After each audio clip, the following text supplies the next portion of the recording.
everyone, and welcome to the May 23rd, 2022 City Council meeting.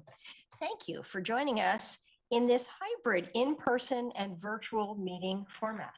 Anyone wishing to access the meeting virtually can do so by watching the live stream available on our website, the broadcast on Comcast Channel 21, or by following the access instructions listed for this meeting on the city's public webcast and meeting materials web page.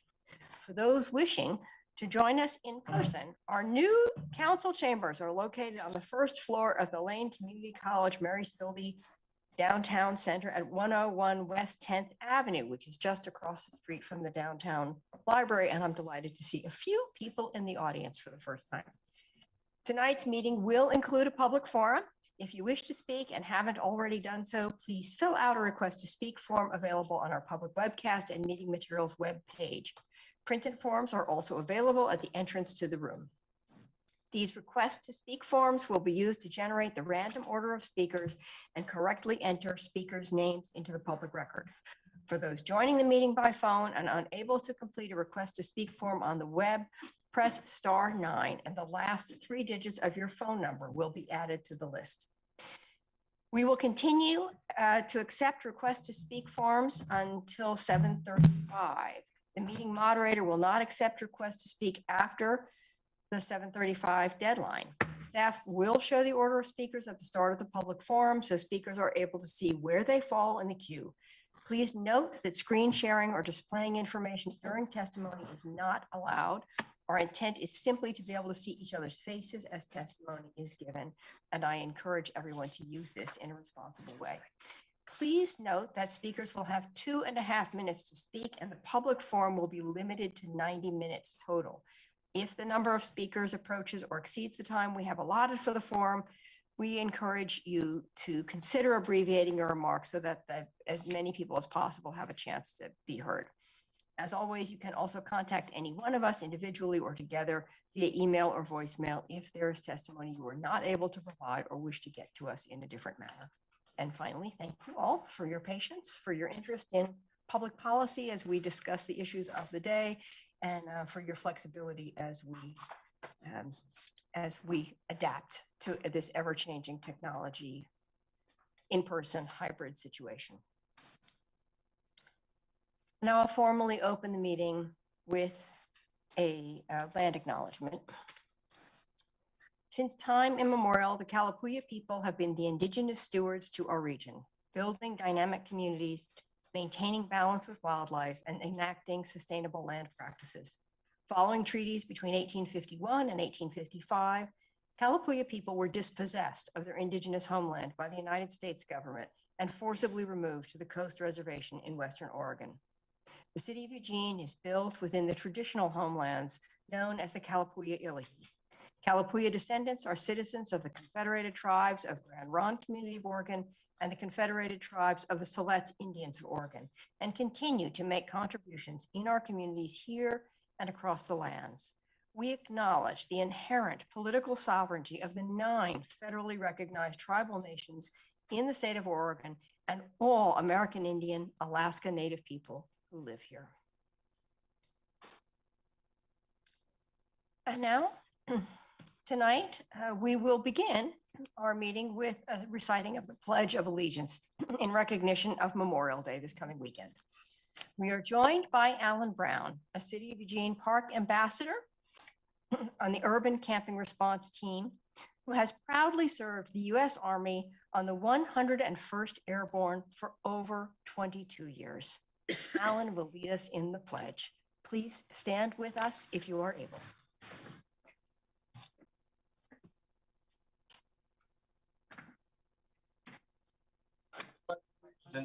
To the flag of the United States of America and to the republic for which it stands, one nation, under God, indivisible, with liberty and justice for all. Thank you so much, Alan, for joining us tonight and for leading us in the pledge. It's great to have you on the first day that we have people in the audience. So thank you so very, very, very much. Before we go into items and reports of common interest, I have a proclamation to read. So let me just pull that up.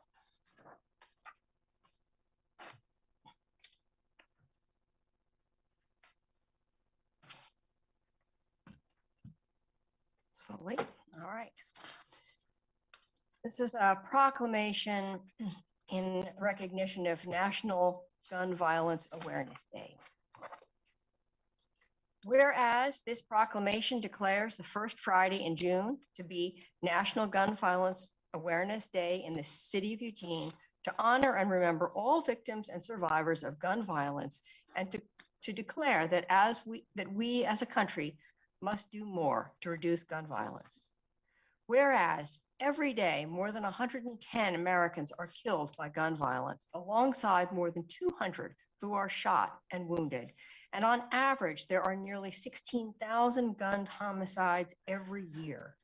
And whereas Americans are 26 times more likely to die by gun homicide than people in other high-income countries. And whereas Oregon has 544 gun deaths every year, with a rate of 12.2 deaths per 100,000 people.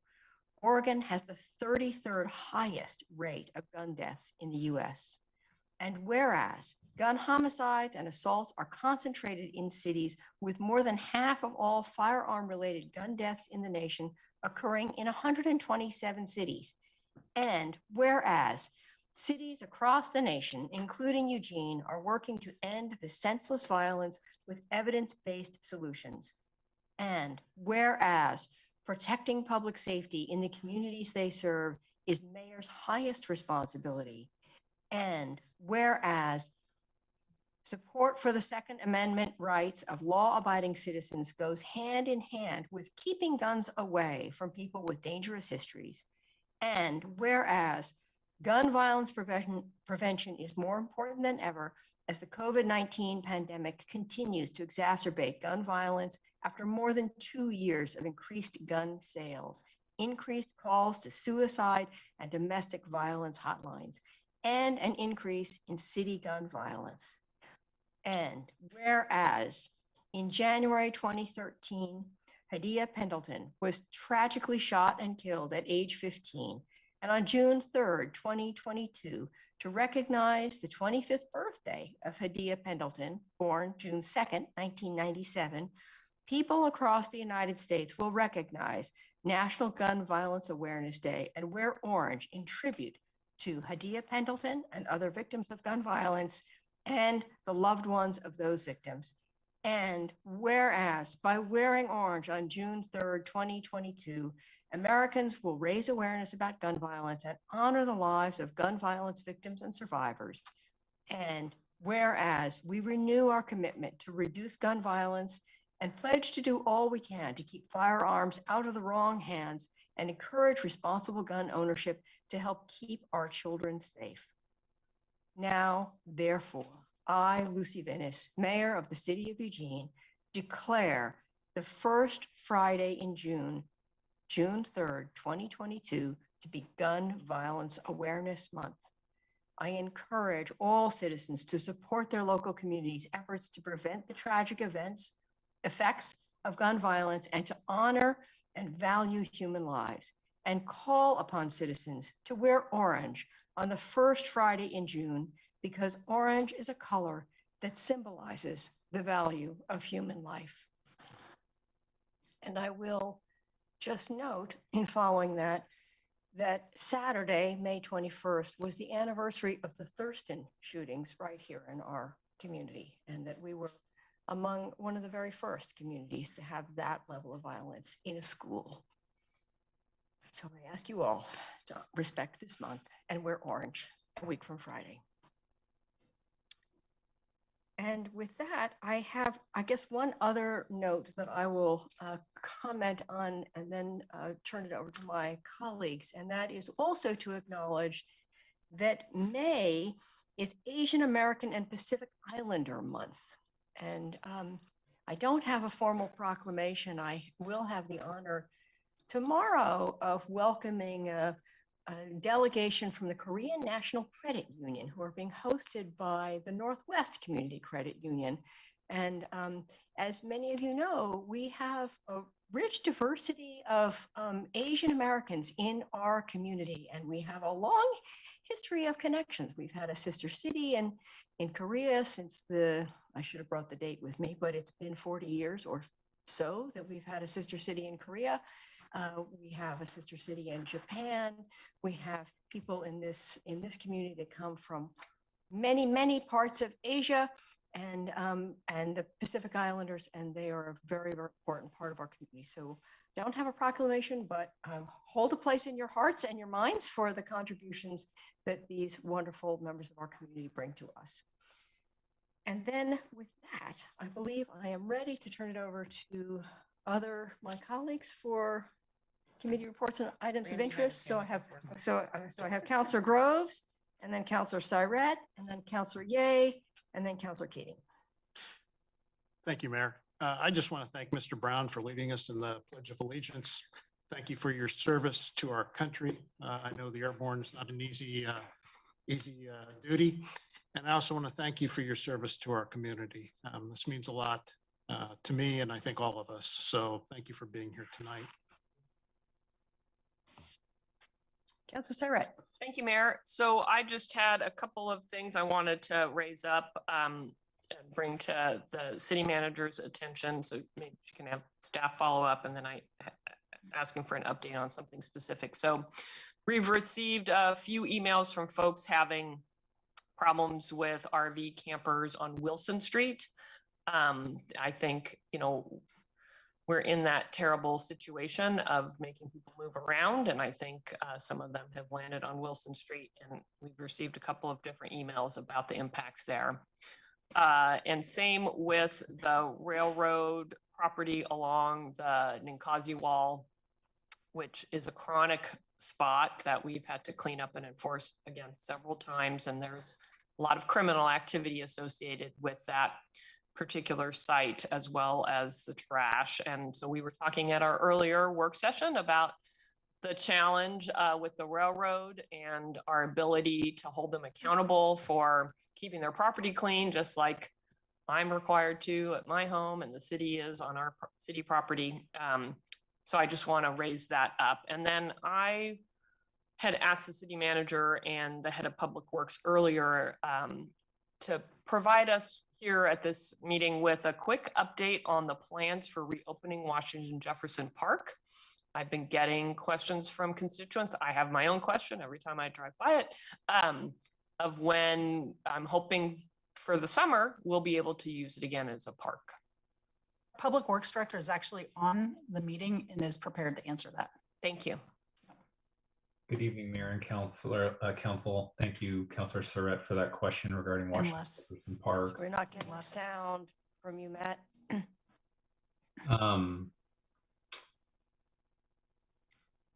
Any sound now? Still not getting sound. If that doesn't work, I'll give you the update at the end when I go. Okay. Okay. All right. We'll bring that back to the end. Okay. Okay. Thanks for trying, Matt. Okay, Councilor Ye. Hear Matt on Zoom, by the way. I wanted to give an update from Metropolitan Wastewater Management.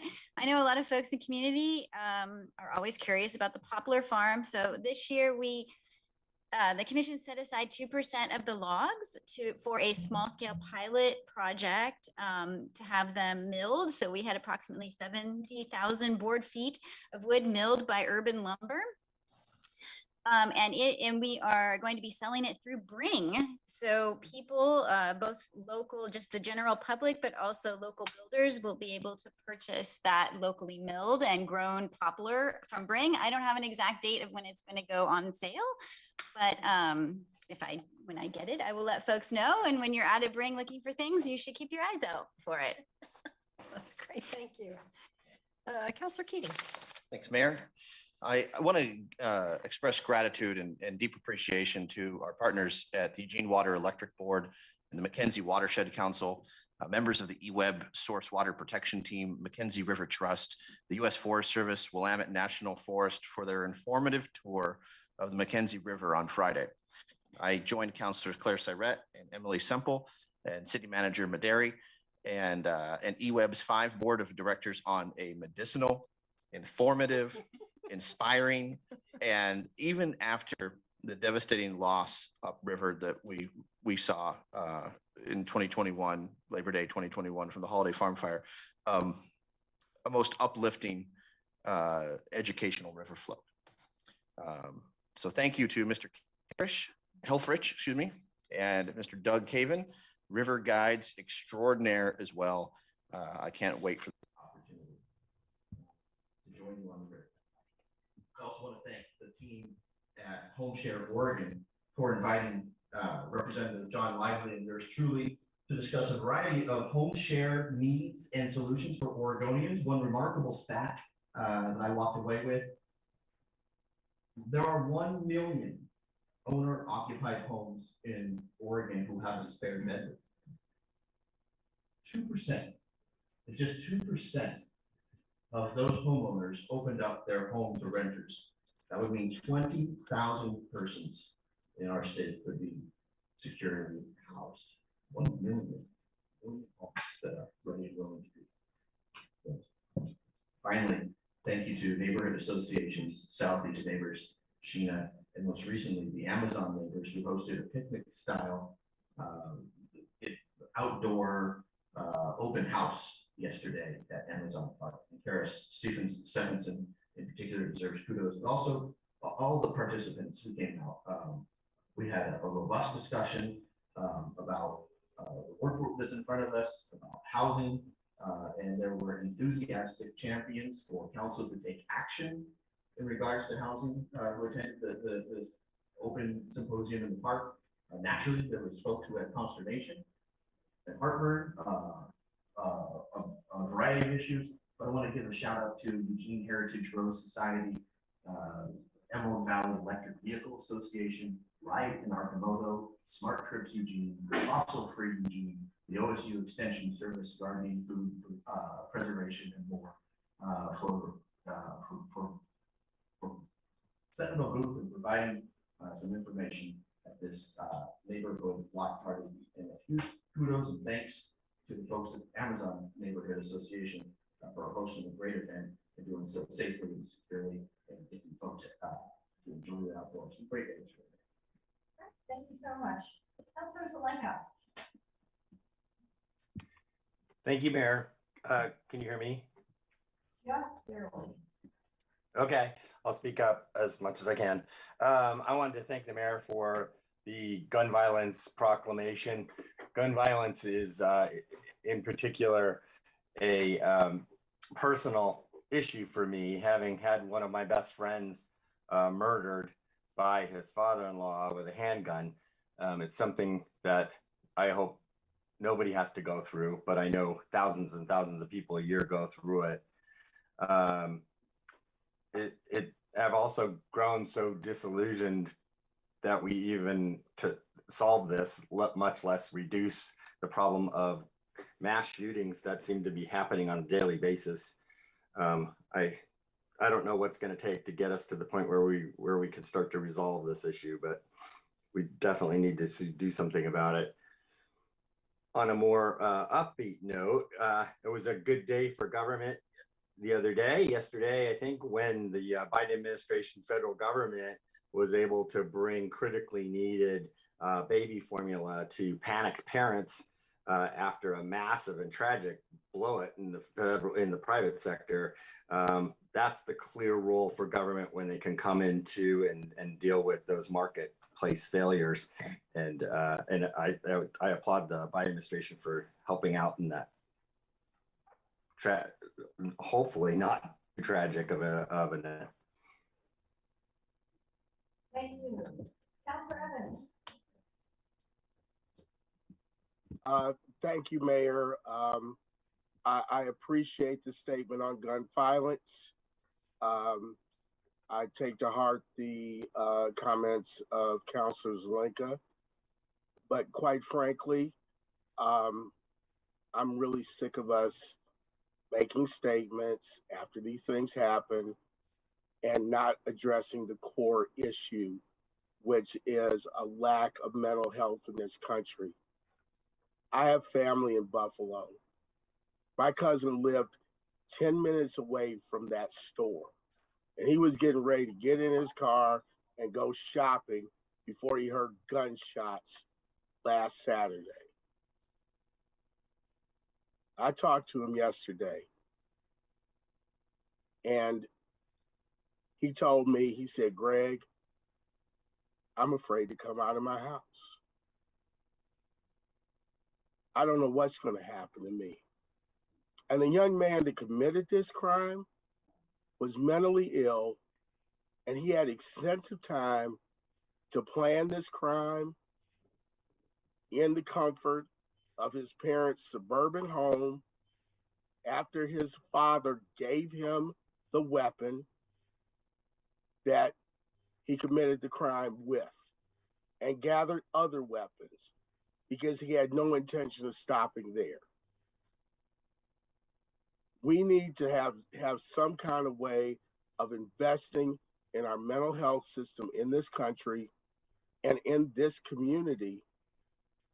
And what people don't talk about is the reason why we have so many people on our streets, homeless, houseless, and everything else, is because we don't have the wherewithal or the determination to address the mental health issues that we have.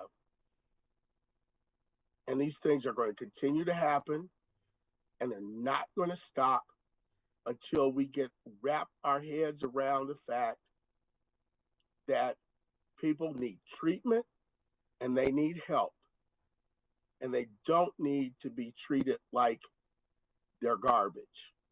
People who have resources and money can always get help.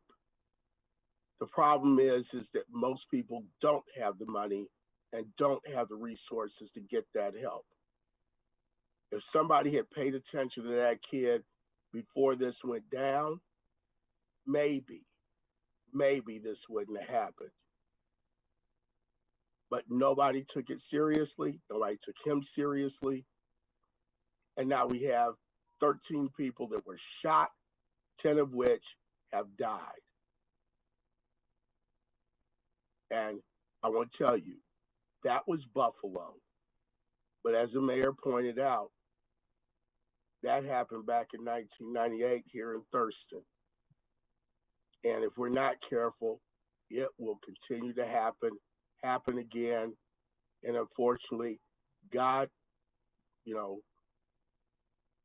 won't let that happen to us again. But the likelihood of it happening is serious and it's real.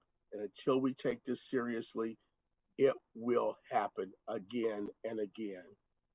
And people who look like me, who look like my children, will be targeted. That's all I got to say. Thank you, Councilor Evanson. I am grateful to you for saying that.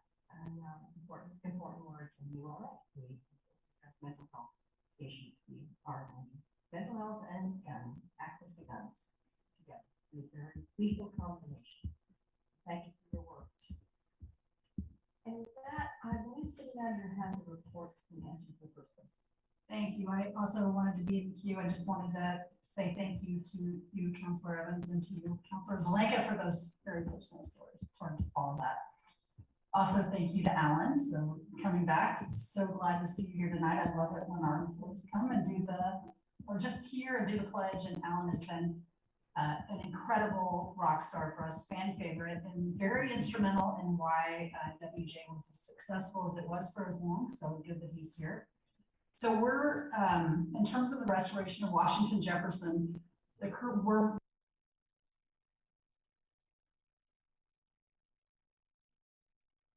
the irrigation system, stormwater system, and the electrical. And the electrical, I don't actually have any information on tonight. The most significant of those is really the turf and soil. And that what we've discovered is that our contractor is recommending that we actually remove probably 6 inches of soil, potentially all of the topsoil, and replace the grass because of what's in the soil and the need to make sure that it's a safe park. So I don't know exactly when it's going to open. I don't think we'll be able to do all of that work and have it open this summer, though I know the crews are pushing really hard to get it open as soon as they can. So I can provide more information and more detail on that, but it's, I think, a good example of why a public park is not a great location for people to be living for any sort of extended period of time. Okay, thank you very much. And if that is it for committee reports and items, I think we are ready for the consent calendar. I move to approve the items on consent calendar 1. Second. Councilor Zelenka. Yeah, I'd like to pull item 3E, approval of funding and use of city resources for housing affordable to low and moderate income persons. Okay. All right, all in favor of the consent calendar minus item C, please raise your hands. 1, 2, 3, 4, 5, 6, 7, 8. Thank you very much. And then Councilor Zelenka, you speak to item C. Yeah, we have 2 just really awesome projects for housing homeless folks in our community. One by St. Vincent de Paul, 10 units housing for veterans, and another by Square One Villages, the Peace Village in an old church property, providing 70 tiny homes. And both of these are being enabled in part, but a lot of people put together these kinds of projects, in part by the city of Eugene funding. I wondered if staff can please take a bit of time and describe these 2 projects so we can celebrate these wins and the successes. Yes, we have staff here, so. There's some slides through the Zoom while talking through this microphone. I know. This is an exciting adventure. Okay, how's that? Great. Okay, great. Good evening, Mayor and Council. Thank you so much for giving us the opportunity to talk to these 2 very exciting projects that are hopefully be coming to our community. Before I talk about the projects, I want to briefly describe the Affordable Housing Trust Fund. In 2019, Council passed an ordinance establishing the construction excise tax to provide a dedicated source of funding for affordable housing in Eugene. Funds generated from the construction excise tax go into the city's Affordable Housing Trust Fund. The fund supports projects and programs that increase availability and access to owner and renter occupied housing that is affordable to middle and lower income community members. This is the 2nd year that the construction excise tax, along with some general funds, came into the Affordable Housing Trust Fund and will be awarded to help build new affordable housing. The FY22 allocation was $1,111,000, and that was offered through a request for proposals earlier this year. Tonight, Council is asked to approve funds for 2 proposals that were submitted in response to the RFP. An evaluation subcommittee of our Affordable Housing Trust Fund Committee scored the proposals, and the advisory committee made a recommendation to staff to fund both. Peace Village is proposed by Square One Villages. It's a development that would include 70 tiny homes for low and very low income residents, including studios, 1 and 2 bedroom units. And it is a cooperative shared equity home ownership development, meaning the residents would build equity in their homes. The total cost of that development is around $13.6 million, and the city manager's recommendation includes $670,000 in affordable housing trust funds to be awarded. The second project is Green Lane Veterans Housing by St. Vincent de Paul, a 10-unit transitional housing development for veterans experiencing homelessness. Development would include services and case management in partnership with the Veterans Administration. The total cost of that project is around $2.3 million, and the city manager's recommendations include $350,000 of affordable housing trust funds to be awarded.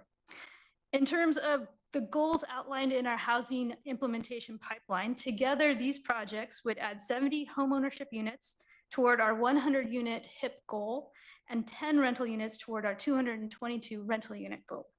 So I'm happy to answer any questions, and thank you so much for your consideration of this item tonight.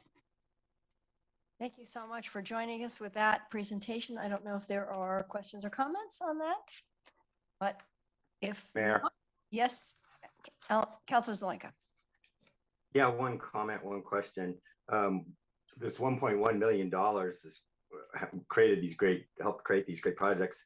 That was at a 0.5% for the CET. If we had approved the full 1%, like other cities have done, we'd have twice as many projects like this. And hopefully we can revisit that in the near future. I had a question for staff. Does staff know any non-subsidized affordable housing units built in Eugene in the last year? Thank you, Councillor. You know, we don't track the rents of specific housing units unless they're part of our program, our receiving city assistance. So while we know how much housing was built in the last year and we know how much was subsidized housing, we don't know of any housing that is affordable to low-income households that was built without a subsidy in the last year. So our work is focused on those affordable housing subsidies. So we wouldn't necessarily be aware of the price points for housing being built without subsidies because it would need to be voluntarily reported. So we're not aware of any, but subsidies are a way that we help reduce the cost of housing and require that only low-income households benefit from that low-cost housing. In addition, if additional resources are approved to enable the anti-displacement work in the housing implementation pipeline to move forward, we would anticipate being able to assess naturally occurring affordable housing in the community as part of that work and have more of that information available in the future. Great, thank you. I don't know of any non-subsidized affordable housing units either, or I haven't heard of any. I think the subsidy programs that we have are great. They create great projects like that we just described. But it's the only way we're getting affordable housing, and we're not going to build our way out of this problem with just the subsidized meager funds that we have available. And if we don't do different tactics than what we're currently doing to impact the marketplace, we're never going to come close to solving the affordable housing crisis we have in Eugene. Thanks, Mayor. Okay, thank you. Well, I think we're going to hear a lot about housing and how we make it affordable in just a few minutes. So that's definitely on everyone's minds. And with that, we need to approve this final item on the consent calendar. So all in favor. Oh, I've got a motion. Sorry. Yep. Go for it. Staff was on it. So move to approve the use of $670,000 of Affordable Housing Trust Fund for Peace Village by Square One Villages and $350,000 of Affordable Housing Trust Funds for Green Lane Veterans Housing by St. Vincent de Paul of Lane County, and to allocate the remaining $91,000 of the FY22 Affordable Housing Trust Funds to the 2023 request for proposals. Second. All in favor, please raise your hands. 1, 2, 3, 4, 5, 6, 7, 8. There we go. Thank you very, very much. And thank you, Laura. It's nice to see you in this role. And with that, we're ready for the public forum. So before we move into the public forum, I'm sorry, for those of you who are waiting, we have one more piece of business to do, which is we have 2 candidates for boards and commissions who were unable to provide their statements on May 16th. And the council has invited these people to provide their 3-minute statements tonight. And so with that, I will turn this over to the council president. Thank you, Mayor. Staff, can you please introduce the first candidate? Yes, the first candidate is Daniel Dre Charles for the Human Rights Commission. Good evening. First and foremost, I'd like to say thank you to everyone for your time this evening. And I really appreciate the flexibility in allowing me to speak today instead of last Monday. As some of you may or may not know, we had our second son a little early, so I was a little preoccupied. My name is Dre Charles. I'm a state licensed private investigator, the Black Student Union Program Coordinator for the 4J School District, and a professional DEI consultant.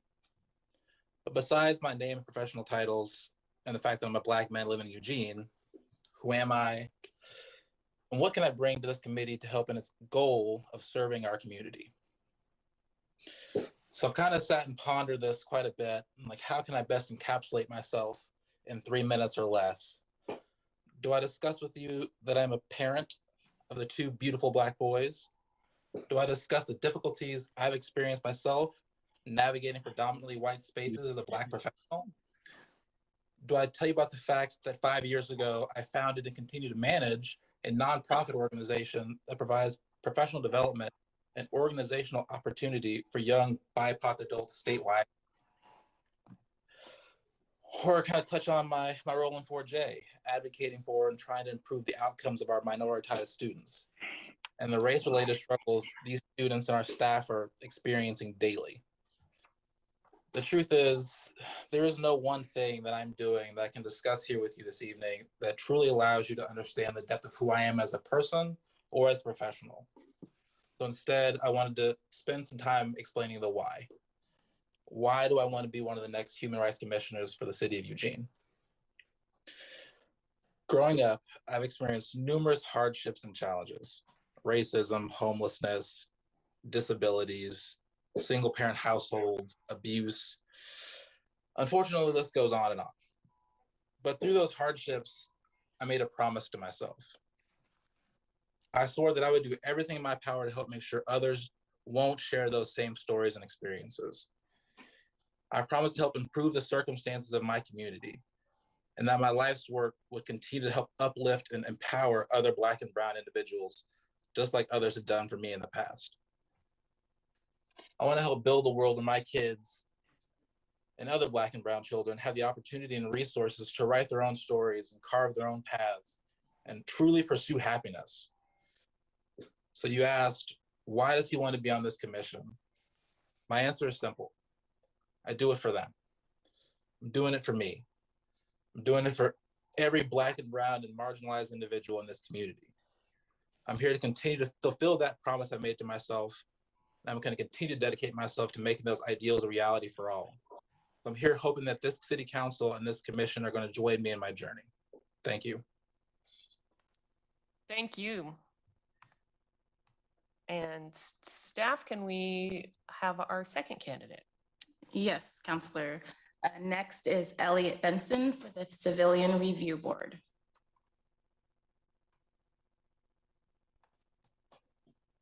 Good evening. Can everyone hear me? Yes, we can. All right, excellent. My name's Elliot Benson. I just want to introduce myself. I grew up here locally in Cottage Grove. I spent many, many years, it seems, in the military. I graduated Cottage Grove High School in 2012, and I spent, I guess, the next 6 years in the U.S. Navy, traveling through many different states, and got to experience many different things. As it pertains to the Civilian Review Board, I got to experience law enforcement through those many different cultures, living in Chicago, for instance, living in Virginia, in Florida, just many different types of law enforcement, honestly, many different cultures that go into keeping the peace. And so I would like to, apply for this board in kind of keeping that in mind and seeing in regards to the police auditor, how we do things here and how we seek to promote fairness and do right by the people of Eugene and our surrounding communities. So I just want to say, throughout all my experiences and everything else, I value fairness, and I value the great responsibility and the role that the police and, of course, the supporting boards, commissions all have in regards to the police force of Eugene. And I just, I'll make it brief and say that I truly value that we even have this sort of board in Eugene, and many places don't. So I'm very interested to be a part of it and bring all of the cultures and experience that I've seen and bring that to the table. Thank you. And Mayor, I believe that concludes our follow-up boards and commissions interviews for tonight. Okay, great. Thank you very much. Thank you to both of you for finding an opportunity to come back and have a chance to make your statements to us. And with that, we are now finally ready to move on to the public forum. Thank you for your patience. The public forum is an opportunity for individuals to speak to the City Council on any city-related issues except for those items which have already been heard by a hearings official. In tonight's public forum, speakers will join us in person, on the phone, and through Zoom. When it is your turn, the moderator will announce your name and temporarily promote you to panelist status in Zoom, and you can unmute and turn on your video if you wish. If you are announced as the next speaker and physically are in the room, please move to the seat in the front row designated for the next speaker. Please keep in mind that any misuse of the Zoom platform or violation of the council's code of conduct will result in a termination of a speaking privilege. When you are called to speak, please state your name clearly, and for Eugene residents, your ward or neighborhood, if known, before beginning your comments. Again, each person will have 2.5 minutes to speak. If you're watching the meeting, the timer should be visible. A yellow light will come on when you have 15 seconds to complete your comments. The red light indicates the end of the 2.5 minutes. For those who have connected to the meeting via phone and don't have the benefit of seeing the timer, please be aware that your microphone will be muted at the 2.5 minute mark. And again, if you can shorten your remarks, that will give us a greater opportunity to hear from a larger number of people. And again, we will limit this to 90 minutes. So with that, I will turn it over to the moderator to announce the speakers. Our first speaker is Melissa Takish, followed by Ellen Peters. Hi, my name is Melissa Takish, and I live in Melissa, one moment. We do not have audio.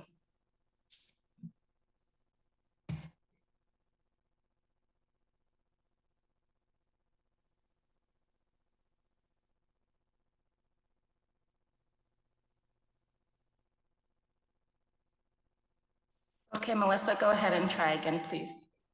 Thanks. Go back to the previous. Can you hear me okay? Yes, we can. All right. My name is Melissa Takish, and I live in Ward 2. I'm a longtime lurker at city council meetings. This is my first time speaking. I've lived in Eugene since 1993 and own a home in the Amazon neighborhood. I've been here for 22 years. And I just wanted to make sure that you hear my support of the Planning Commission recommendations. And I just wanted to register just a little bit of concern regarding the surgical changes being made to the plan, since it's unclear how each one of those little surgical changes will alter the whole plan. And it's all happening so fast, it feels, there isn't enough time to really kind of think about how all these changes are going to affect the whole plan. So I've listened carefully to the voices that support the recommendations, who seem to be some of the most hardworking nonprofits, housing advocates, and folks from marginalized communities.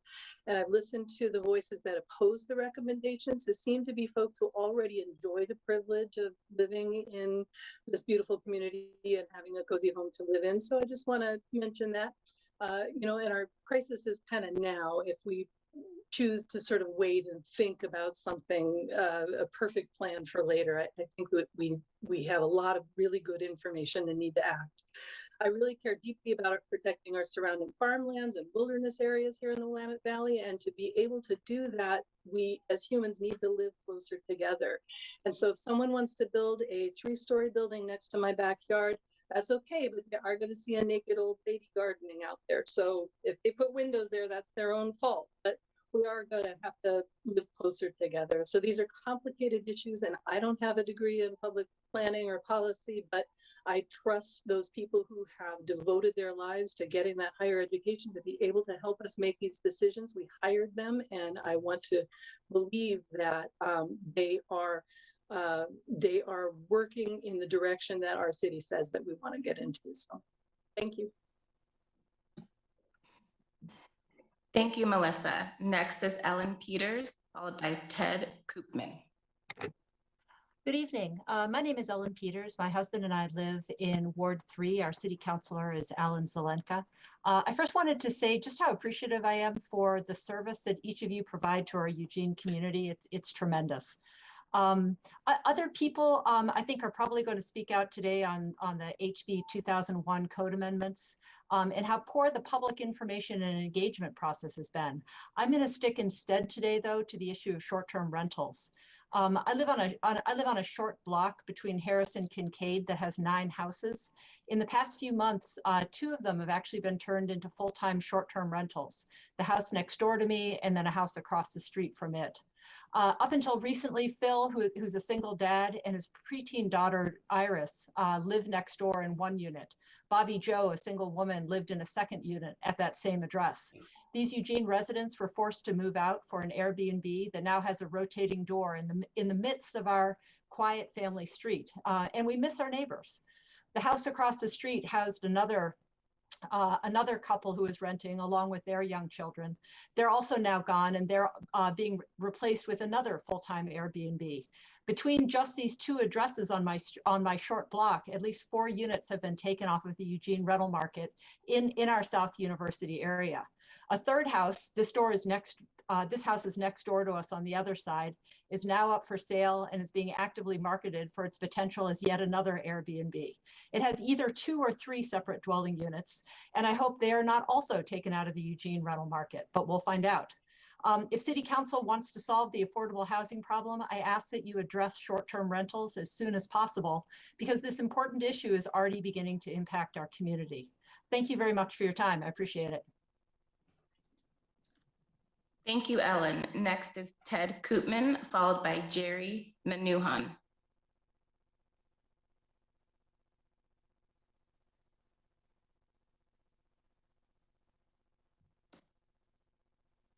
Ted, please unmute. Sorry. I'm Ted M. Koopman. I live at 971 West Broadway, Eugene, in Ward 1.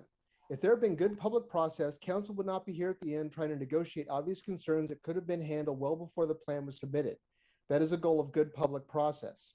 The massive negative reaction to the Planning Commission's proposal is not because of the condescending claim that a bunch of people did not get their way.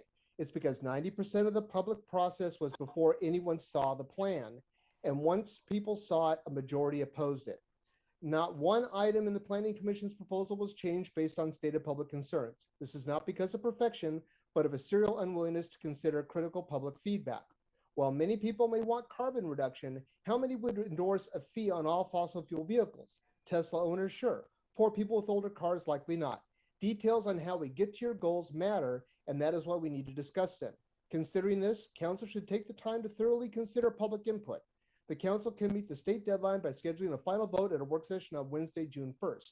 Tuesday's deadline is arbitrary and designed to stifle debate, not settle conflicts. Absent that, simply vote no. If council is serious about climate change and protecting trees, prove it by limiting lot coverage to 50%, not 60%. The council should remove all off-street parking exemptions until they have a detailed analysis of potential problems. A blanket exemption based on MX routes simply does not make sense. Take a drive down West 8th between Monroe and Chambers and tell me how you're going to park more vehicles on that street. I thank you. Thank you, Ted. Next is Jerry Menuhan, followed by Nancy Meyer. And after Jerry, I am going to quickly share my screen to show the list of speakers. Jerry, go ahead. Thank you, Naya. My name is Jerry Menuhan. I live in Ward 2, Betty Taylor's ward, and I live near the intersection of 29th Avenue and Mill Street.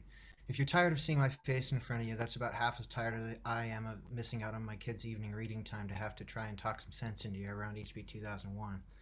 As mentioned before, I have a fully permitted 1-story, 400 square foot, 1-bedroom ADU in my backyard that I previously rented well below market rate. Many of my neighbors have ADUs as well. My neighborhood is already doing its fair share to provide affordable rental housing. Is Fairmount, or the Southwest Hills, is Spring Street south of 30th. Were it not for Paul Connie and his mailing lists, I would have had no clue about HB 2001. My wife and I work demanding professional jobs, are raising 2 small children, and care for my aging mom. I can barely keep up on my kids' school emails, let alone the city's paltry efforts at outreach. Many neighbors and citizens with whom I've spoken in the past months have expressed complete ignorance of HB 2001. When I learned about it and spoke about it with my family in Seattle, professional colleagues on the East Coast, their response was uniform. Wow, that's radical. In all of this discussion, we forget that there's nothing like it across the United States. It barely passed by 1 vote, one of the most progressive, democratically controlled legislatures, by 1 vote. Many Democrats didn't even vote for it. What does that alone say about the popularity and support of this legislation? Then city staff and leadership have used their bully pulpit and taxpayer-funded planning department salaries and full-time work weeks to shove in an even more radical version down the throats of neighbors who have, in disproportionately large numbers, voiced their discontent. I have to spend my precious free time fighting that machine, and I have to wait hours at a time to get 2-something minutes with you all. I show up to speak with my counselor yesterday at the Amazon Neighbors Open House, missing half of my daughter's birthday party, and can't even speak with him because he's 90 minutes late. Fashionably late, if you know my counselor. I'm here to ask you all to roll back the city staff proposals to the minimum amendments required by HB 2001. Barring that, you need to ensure that there's an appropriate infrastructure in place to handle the massive infill and densification before greenlighting said densification. And please, please, please protect the Willamette Greenway's setbacks. It's one of our city's last remaining gems, for goodness sake. Lastly, maintaining lot coverage at 50% for the sake of our tree canopy and the ability to plant new trees on residential lots. Contrary to Mayor Vinnis's comments earlier tonight and Councilor Zelenka's comment, there is absolutely no guarantee that it will have any effect on the price of rent or housing in the city. This is a huge misunderstanding with this law. HB 2001 will not reduce rents. Seattle, Portland, Bend, and particularly the entire state of California have been building all kinds of housing for the past decade. How's rent? What are the average home prices? The only thing the HB 2001 is guaranteed to do is to increase the inventory of middle. Thank you, Jerry. Your time has concluded.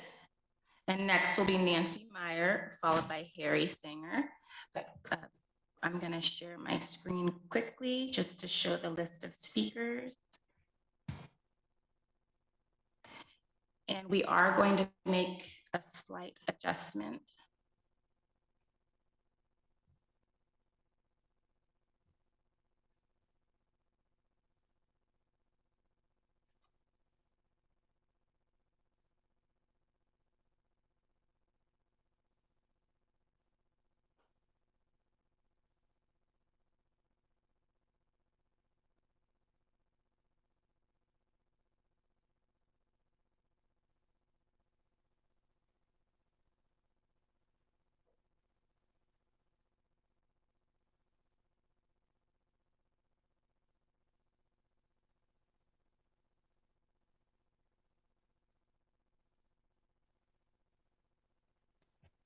How many is that, Naya? Okay, thank you. So we have 61 people, and the public forum will conclude at 9:54 p.m. with the 90-minute time limit.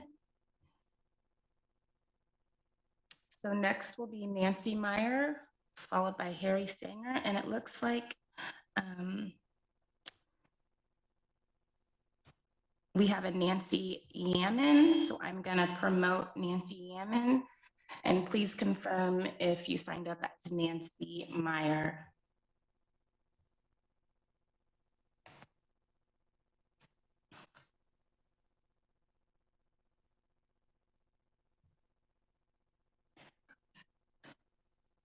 And Nancy, please unmute.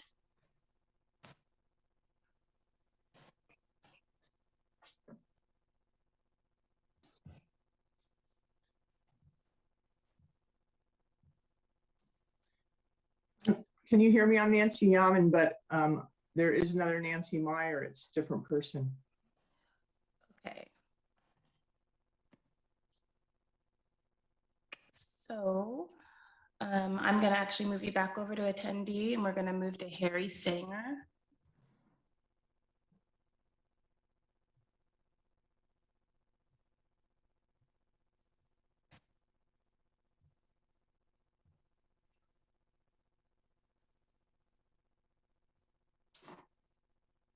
And Harry, please unmute.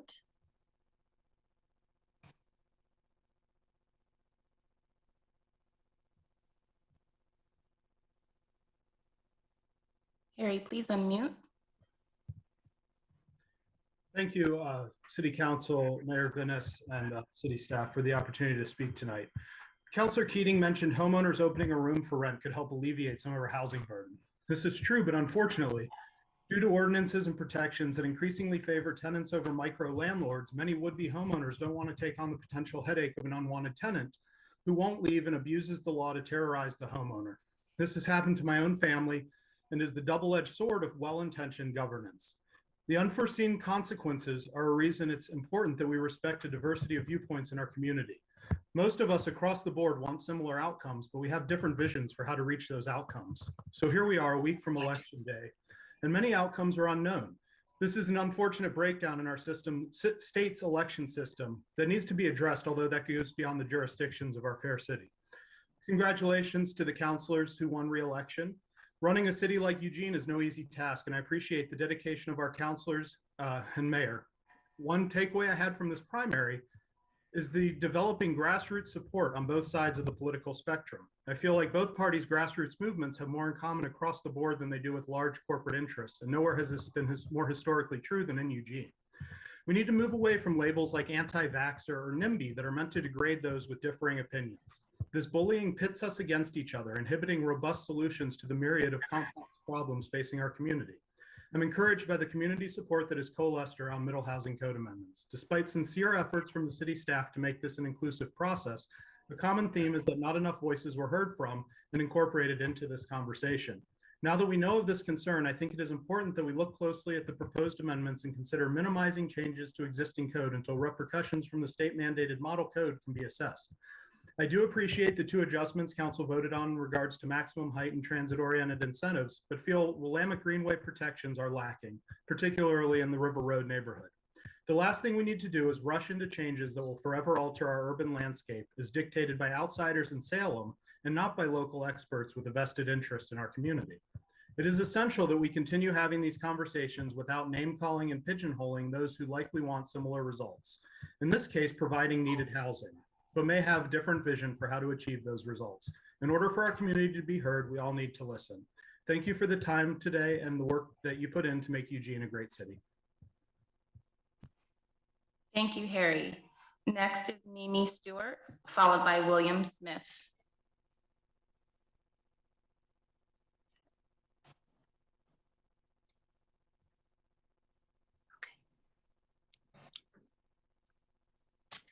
Hi, my name is Mimi Stewart and I'm in Ward 1. And we recently remodeled a house on Olive Street that we plan to retire in, but we're still also in Seattle. So I have seen the effects of upzoning and middle housing in Seattle. What typically happens in what happens is very similar to what the person was speaking about Airbnbs, is that a developer investor group buys a single family home, tears it down, and builds $3 million townhomes. This is what happens when you get rid of single family zoning. The developers that come in, they want to make a profit. But this affects the whole neighborhood. Ever since in Seattle, we've passed the middle housing up zones. Every offer on a house goes $100,000 to $200,000 over the asking price. When you get rid of single family zoning, the value of the property, real estate goes way up. So we have to question who's really going to profit from HB 2001? On that note, at this juncture, I'm going to recommend that the City Council do not allow lot coverage of over 50%. In Seattle, they're going to be backpedaling a lot on that with the next comprehensive plan. Also, the City of Eugene would be smart to remove all of the off-street parking exemptions. We have a royal mess in Seattle where there's townhome developments on single-family streets and there's no place to park. So please consider these things.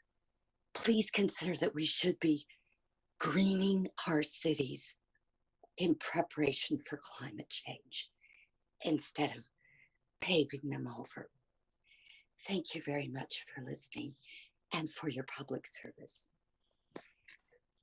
Thank you, Mimi. Next is William Smith, followed by Thea Bell.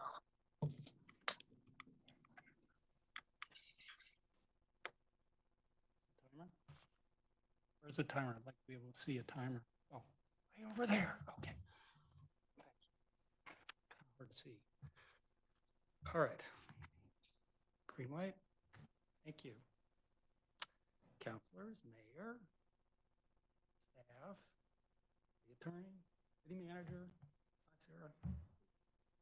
Sarah. So I'm here to talk about wireless safety. After 2.5 years of talking about wireless safety. And I want to share something, an event I went to 9 days ago, where a building biologist spoke. He has been certified by the Institute of Building Biology, which is based in Germany. It was created by an engineer in 1989, and it's not beholden to any industry, whether it's wireless industry or anyone else. And we learned a lot. There were several dozen of us who have been figuring out the wireless issue personally. Some of us quite uncomfortable, some of us quite sick, some of us had died. I know it's very controversial. We're getting mixed messages from our government, which is very influenced by industry, as I'm sure everyone knows. And so anyway, we had a very robust discussion. It was great. I wished we had had that discussion, or we were able to see our government have that discussion 2.5 years ago when I attended my first work session, where basically counselors asked questions, city attorney said, can't talk about it. And so that was not really a robust discussion. Many of us are hoping that y'all will someday soon have that robust discussion.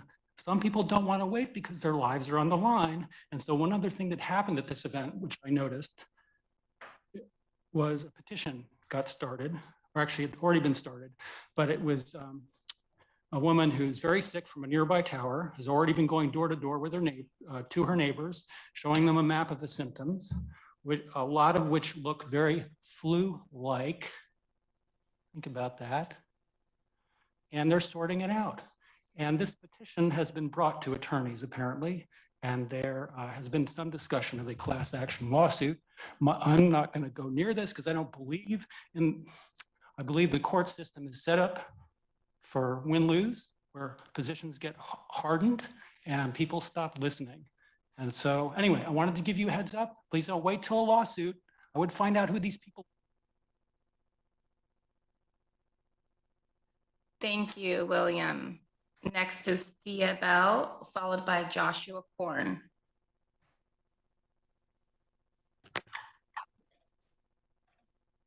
Thea, please unmute.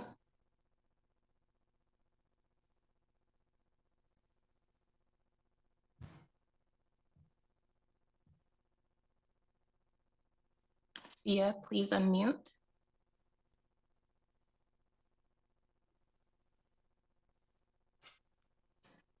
Okay, I'm going to move on to Joshua. This is Thea. Hello, I'm Thea. here. All right, go I'm ahead. sorry. I thought I unmuted, but apparently it didn't work. Thank you so much. I live at 25th and Taylor in Ward 1. From my own experience as a board officer of the Friendly Area Neighbors Association and a inherited property owner of several residential R1 lots in different neighborhoods, I've been concerned the public engagement process may have been misrepresented this year. While there was definitely an attempt to involve some representative advisory groups, surveys, and other means early on in 2021, the timeline was such that a lot of what I saw, mostly in retrospect, was conceptual before any actual codes, any impacts, and alternatives were actually available if one was looped in at the Planning Commission hearing late last year. I totally support former city staff Renee Kane's adamant comments that the neighborhood associations were not adequately looped in. Although I took the survey early on, it was conceptual and based on a rather extensive independent study needed ahead of time to actually understand the leading broad questions with buzzword preferences and no nuts and bolts. The same with the Facebook site that gathered many likes for this basic concepts of middle housing that few would disagree with, and that somehow turned these results into support for the actual code proposals. Still, once revealed the extent of citizens who have tried to oppose these staff proposals, I hope the City Council will adopt only those amendments required by HB 2001 and respect all the citizens and property owners need to be genuinely engaged in further deregulations, as well as the corporate investors also valued can also be engaged. I'm asking the council to take the time to thoroughly consider the public input and the issues of parking lot coverage and ensuring the adequate infrastructure for the major increase in development in some areas. My own and surrounding streets may be waived from the zone changes due to the original CCNRs from the 1960s. So this is not a NIMBY from me, but one of genuine concern for livability of my entire hometown and community. And for those who need smaller or affordable housing, but should not be expected to trundle all their essential or desired purchases over curbs, streets, crossings, and other things to a bus stop in darker winter hours, rain, or to and from. While being a quarter mile from an MX stop is an improvement over just a bus line, everyone carries more than groceries to their homes. We carry detergent jugs, kitty litter boxes, all sorts of home furnishing, lamps, bedding, drapes, etc. Thank you, Thea. Your time has concluded. Next is Joshua Korn, followed by Elaine Zablocki.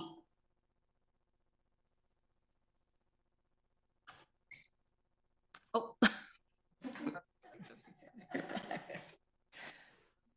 Joshua Korn, Ward 2. Thank you for rejoining these in-person meetings, Mayor Venus and council members.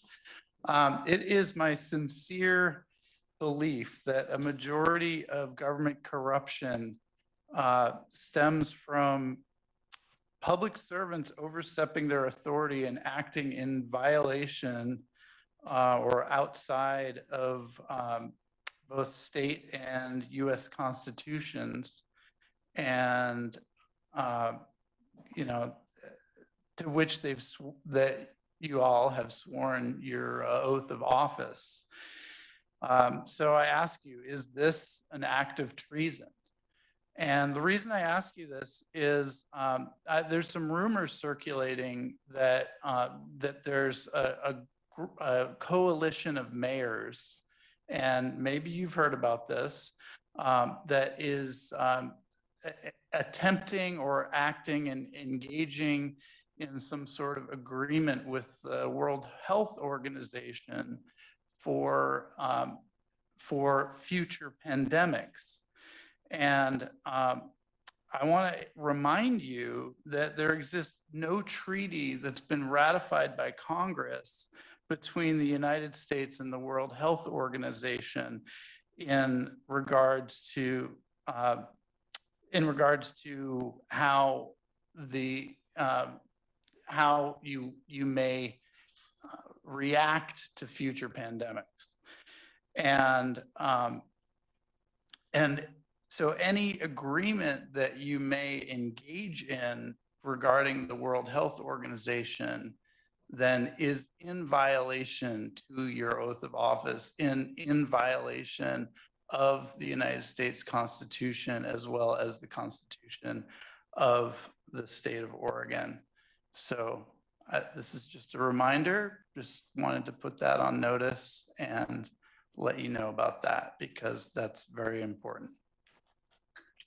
And since I have some time, I do have, speaking of building biologists, I have a meter here that shows some pretty high levels of microwave radiation in this.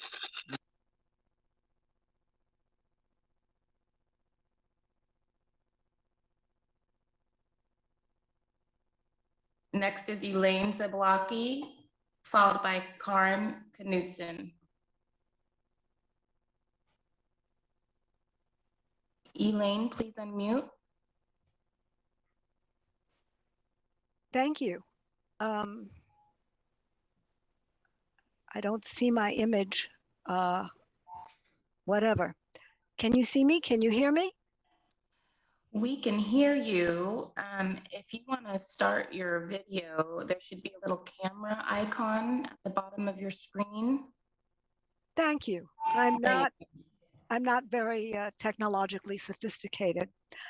I learned about the proposed changes to HB 2001 2 weeks ago. And as I've downloaded materials from your webpage, I see that you've made an effort to get in touch with people. But when I speak to my friends, very few people have heard about this. And when I hear about the amount of changes that you have in mind, it's quite shocking.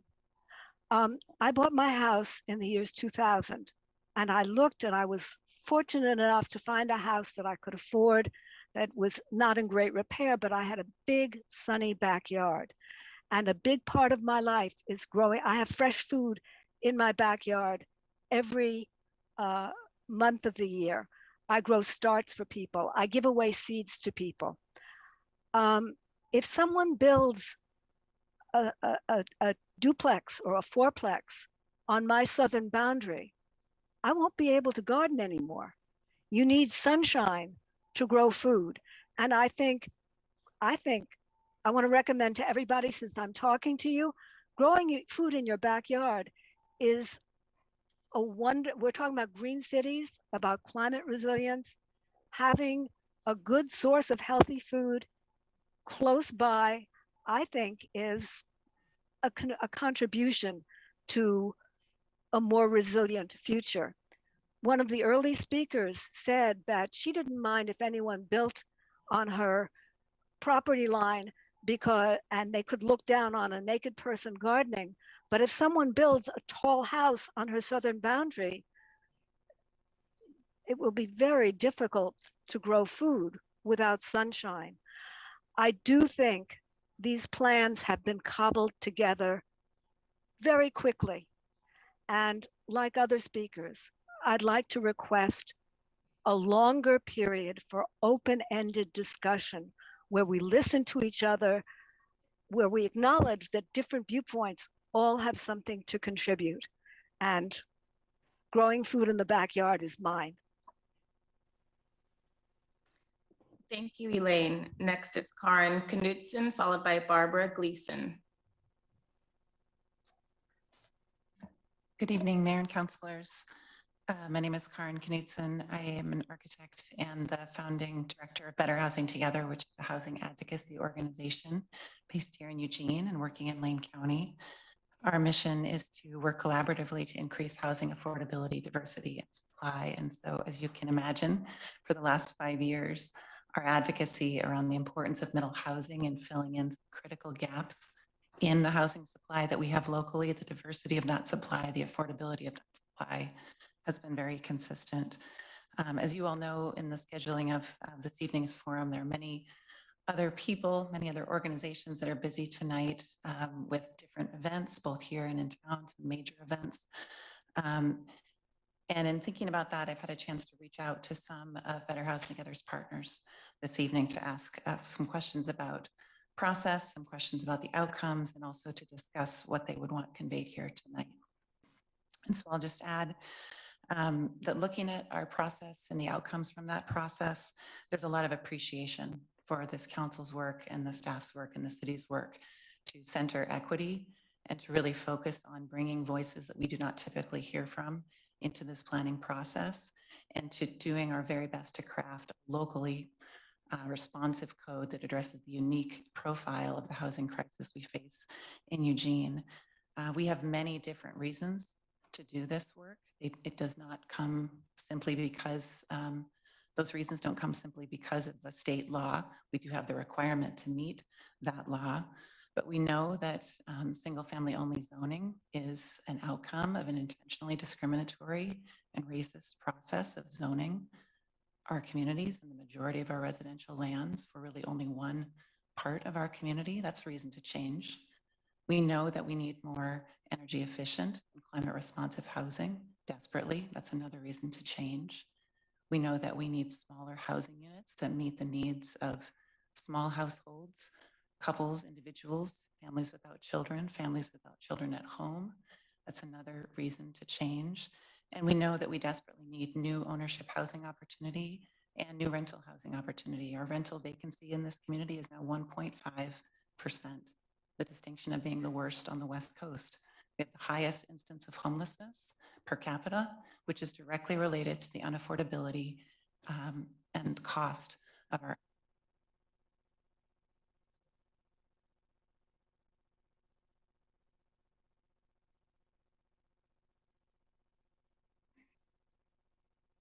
Thank you, Karen.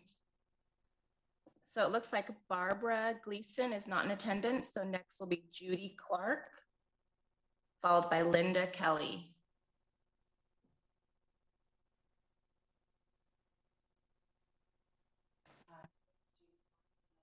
The Ward 2 section on 4862 Donald Street. And I want to talk about the percent coverage of the lot. In the recent years, we've had a loss of significant canopy due to ice storms, drought, and the beetle destruction of the fir trees. And so here you're talking about putting bigger structure on a lot, taking more canopy away, and allowing for no canopy to be added. So, you know, and this will increase, we're going to have hotter times. It'll increase the heat in the area because there's less canopy, which will increase AC usage, which will increase our carbon footprint. Additionally, these bigger homes on a lot will have water runoff that will impact the roads more. If you've been down through on Donald Street, there are big puddles everywhere. And recently, my backyard has been more water in it than I've ever had. And you add more structure above without supporting drainage somehow, it's going to be worse for me. But I'm assuming for everybody else too. Thank you. Thank you, Judy. Linda Kelly is next, followed by Christine Sant. And if your Zoom name is different than the name you use to sign up to speak, could you please change your Zoom name to match the name you use to sign up to speak? Thank you. Linda, go ahead. Thank you. Can you hear me? Yes, we can. Good. So good evening, Mayor and City Councilors. My name is Linda Kelly and I live in Ward 1. I'm speaking in support of an ordinance to electrify new buildings in Eugene in the future. I listened to the past work session on this ordinance and would like to offer a few comments and suggestions. Councilor Groves brought up valid concerns about emergency services relying on a single electrical source. However, currently hospitals and other important institutions have backup generators for emergencies, and that should continue, adding other sites if deemed necessary. Some industries will be very challenged to operate solely on electricity. Other municipalities have solved this by creating carve-outs with a solid burden of proof for those industries. Most businesses will save money and be safer with electricity. Restaurants likewise have been given allowances for gas if necessary, though top chefs are now advocating for convection stoves in their kitchens as they cook with the same precision and, excuse me, as gas and have added benefits of safety for their workers. I'm asking you to move ahead immediately on requiring new residential construction be all electric before your August break. This is the easiest and most important step that can be taken now. If we delay action, Northwest Natural Gas will continue pushing and luring people into installing gas lines into their houses. As we now know, gas in our homes is both bad for our health and for our future. People who have health challenges and need oxygen can have backup emergency generator, as I know some friends in California have done. A business and industrial ordinance can be crafted following models that have worked in other cities. That legislation could be fine-tuned and crafted for passage by the end of 2022 for implementation in 2023. There are many proven examples across the country at this point that electrification ordinances on new construction can and do work. Thank you each for your work on this crucial ordinance, and in particular, Councilor Surratt, who spoke so eloquently on the experience of trying to work with a utility that can only see its short-term profits, understandably so. Please bring an electrification ordinance to a vote before your August break. Time is running out. There is no time for delay. We need strong and committed leaders if we are to have a livable future. So Thank you, Linda. Your time has concluded. Next is Christine Stunt, followed by Steve Piercy.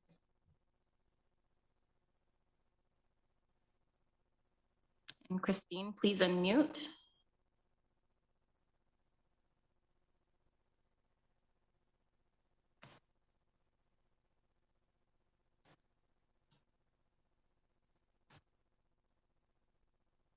Christine, please unmute.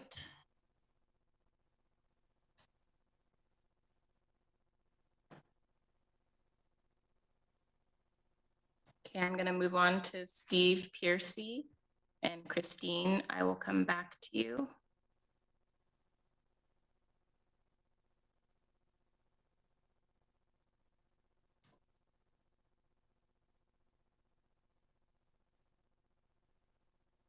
So it looks like Steve is not in attendance as well. So it's going to be Valerie Rosenberg, followed by Kathy Ging.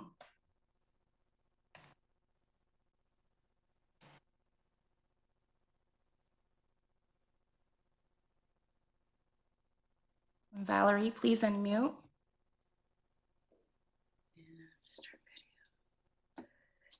Good evening.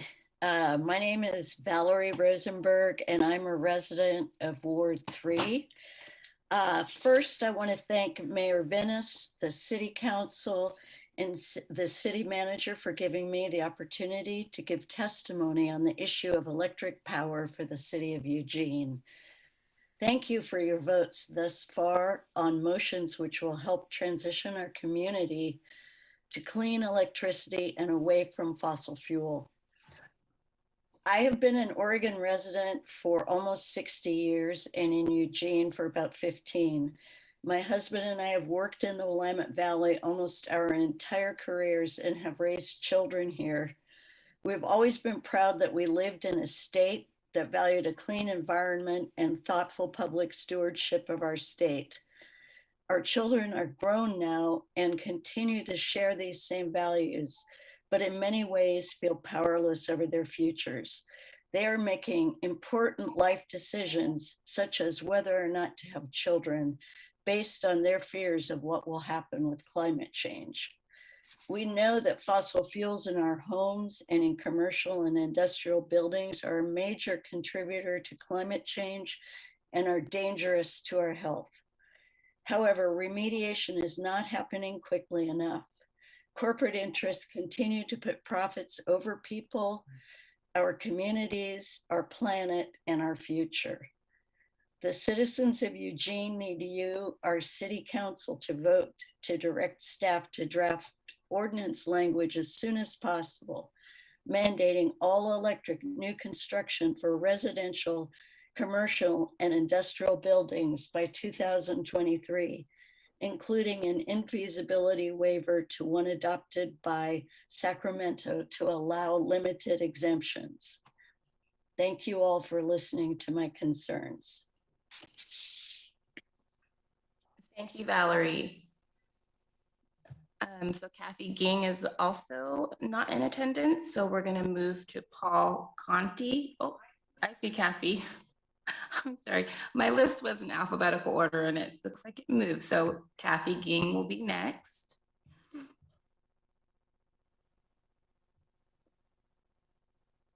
Kathy, please unmute.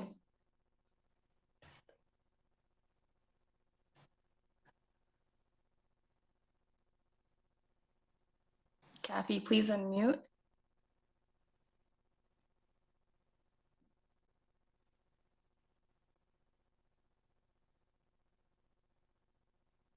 Okay, I'm here. Okay. Kathy Ging, Ward 2. Please postpone a 2001 decision at this crossroads, passing the minimum. I anticipate fireproof hemp construction will be approved within a couple years here, already used for 30 years in Europe. We can encourage fireproof houses, multi-unit buildings, not only carbon neutral, but carbon negative, mold, rodent, termite proof, that can last up to hundreds of years. Consider it for City Hall too, hempcrete or hemp blocks.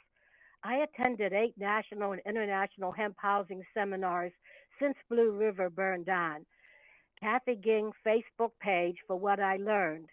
Gary, who built USA's first hemp house in Asheville, former mayor, lives in Southern Oregon and is working with the building department in Jackson County to enable a dozen hemp SDUs.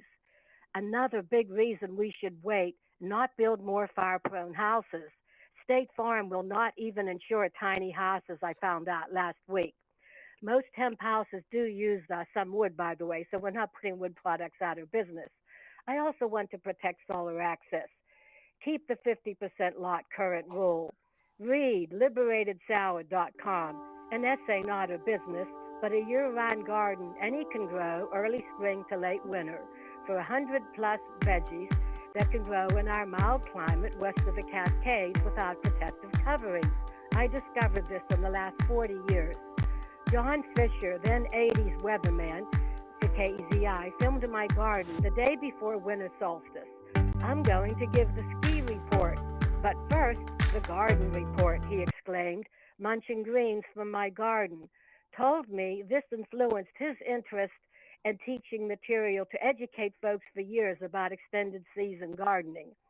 Few realize that Rodale Press came out here in the early 80s and marveled about Willamette Valley's unique microclimate like no other in the whole northern United States. I worked for them and I learned this. Few realize the huge opportunities we have like no other city over 25,000 in the whole northern United States to grow food year-round. Pat Patterson taught thousands of master gardeners, and she said one year, mine was the best winter garden she had ever seen. Folks, that was the worst winter garden I had grown. Thank you, Kathy. Your time has concluded. Next is Paul Conti, followed by Christine Sant. Good evening. My name is Paul Conti. I'm in Ward 1. And I just want to hit a couple of facts real quickly. First off, and I hope at least one counselor will follow up with the question to the city attorney. By my calculation, you could schedule a work session on Wednesday, June 1st. You could adopt an ordinance then if you don't decide to delay things later, but that would give you an effective time of 1 second after June 30th. So you have plenty of time to take a little bit more time during this round. Second, of course, I would strongly encourage you to listen to the overwhelming population that wants to do the minimum now and then take more consideration for some of the other items. A couple other points here. You don't have any factual material from the staff about increasing the lot coverage maximum from 50% to 75%. If you increase it to 75%, you're going to take out 4 square miles of private property that could have been used to plant trees. There is no way you're going to put in place as effective a tree incentive program if you take that land out. And if you do what is being floated as a compromise of 60%, you're going to take out 2 square miles. You don't have any data on this. Simply hold at 50%, do the research, and then decide whether to move ahead. Same thing is true of parking. You have no actual analysis of what the impact is going to be. The idiotic thing of having no parking for middle housing that are actually on MX route means that you're going to be putting development where there isn't any possibility of parking. And then the final point I want to make is you do not have protections for the Willamette Greenway. The staff misled you in terms of what can be applied. So research that. The OAR does not allow you to apply discretionary standards, so you have no protections for the Willamette Greenway. And finally, I want to suggest to people that are watching this to go to housing-facts.org to learn something other than the propaganda the staff has been putting out. And stay tuned because we have filed for a petition to put a ballot measure on the ballot so that Eugene voters can decide what they want to happen in the future. This proposal is nothing but a giveaway, many millions more than would be gotten in terms of the taxes. Thank you. Goodbye. Thank you, Paul. Next is Christine Sant, followed by Sandra Bishop. Christine, please unmute.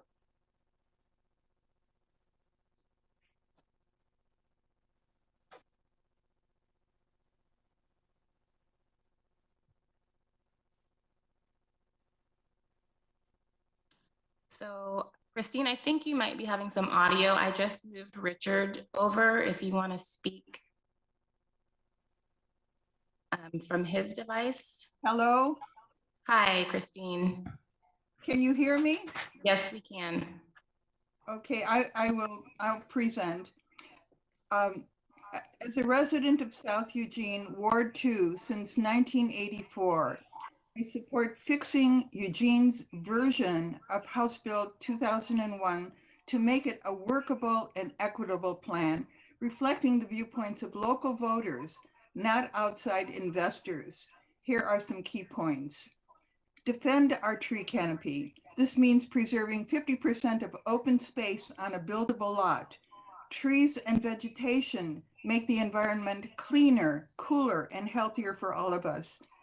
Density and asphalt increase heat, stress, noise, and close contact vulnerabilities, even though greater density equals more profits for developers in the city.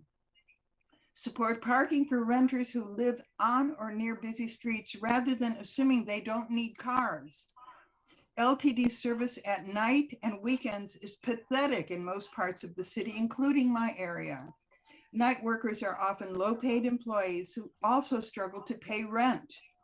If you have a night job, you are probably driving a car to and from work because you don't have other options for your daily commute. Lastly, is the infrastructure adequate to support new density? Narrow side streets were never intended to accommodate heavy traffic, and sewage pipes in older neighborhoods like mine are collapsing. If new construction density pushes the limits of the current infrastructure, developers should pay. Incentives to developers should not be given away by the city. Please remember, we are the people who pay taxes and vote. Thank you for hearing me and for helping me get a voice into your discussion. Thank you, Christine. Next is Sandra Bishop, followed by Dylan Lamar. Thank you. This is Sandra Bishop. Good evening. For the record, my husband and I live in Ward 2, currently represented by Matt Keating. I'm here tonight to set the record straight. To clarify, I and others are not opposed to the passage of zoning code amendments to implement the changes mandated by House Bill 2001. There's no confusion, as Councilor Zelenka apparently assumes people are confused. They are not. On the contrary, I'm here to ask that our elected leaders use your best judgment, your better judgment, and ratchet back these extreme permissive proposals and adopt the minimum as set forth by the state mandate in 2001. This is a first in the nation experiment in loosening or doing away with single family zoning code. This is not something you need to jump into so fast. What's missing in what you've been looking at is there's no metric, there's no measurement for success or failure. Please adopt the minimum standard and put some sort of metric in to judge. And also schedule a public hearing and send out notification to every address in an R1 zone that may be affected by this. That's the proper thing to do. And at your joint City Council and Planning Commission meeting on October 18th, the City Council, the meeting was specifically set up for the City Council to go over the actual details of the staff and Planning Commission proposal. At that meeting, you were told by staff that, oh, by the way, we can't release those details to you, so you can't discuss details because the city attorney is still reviewing them. So that was then. It's too early, we don't have the material. Now, at the last work session, you were told it's too late. You can't introduce anything new. You are being squeezed and manipulated by the city manager and the city attorney.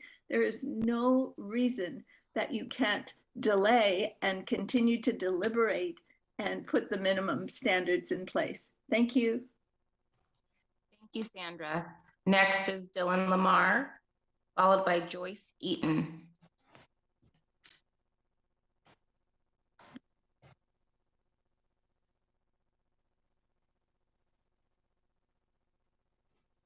Hi, sorry, technical difficulties here. So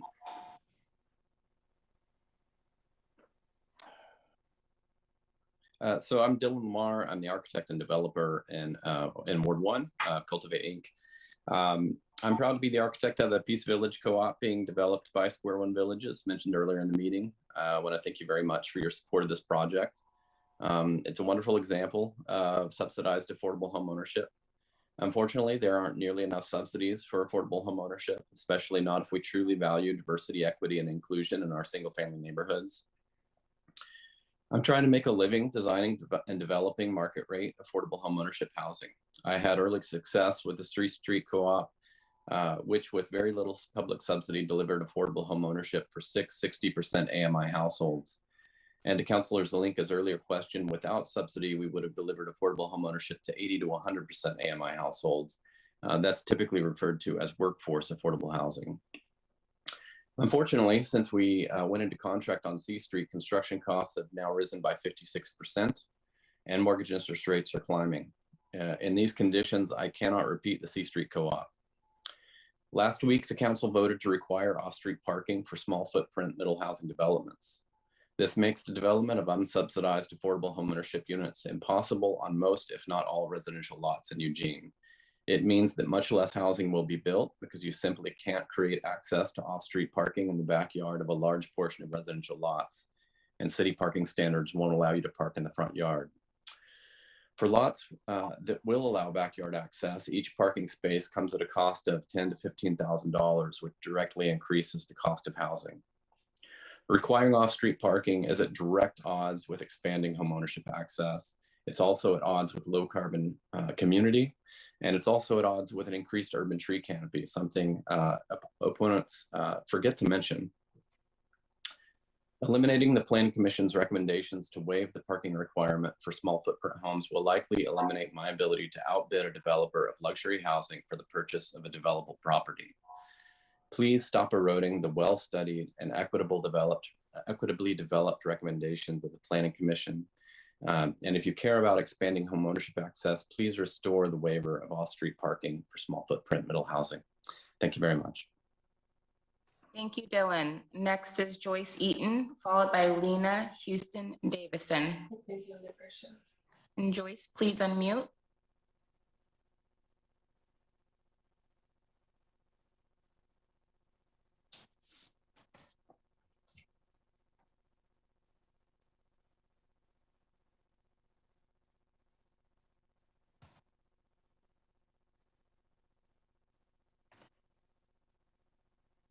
Joyce, please unmute.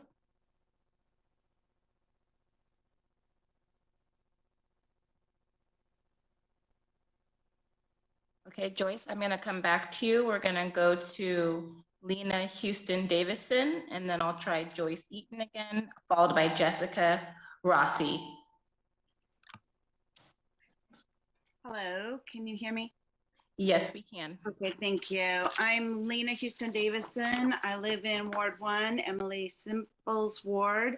And I'd like that you please carefully consider the impact and unintended consequences of the actions you take regarding the HB 2001 amendments. I urge you not to increase the lot coverage to 75%.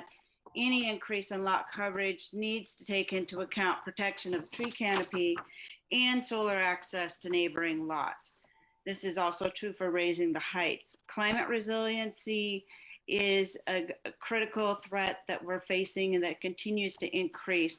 Green space and the siting of housing impacts human interaction and connection with nature and each other has an impact on our mental and physical health. Someone mentioned gardening.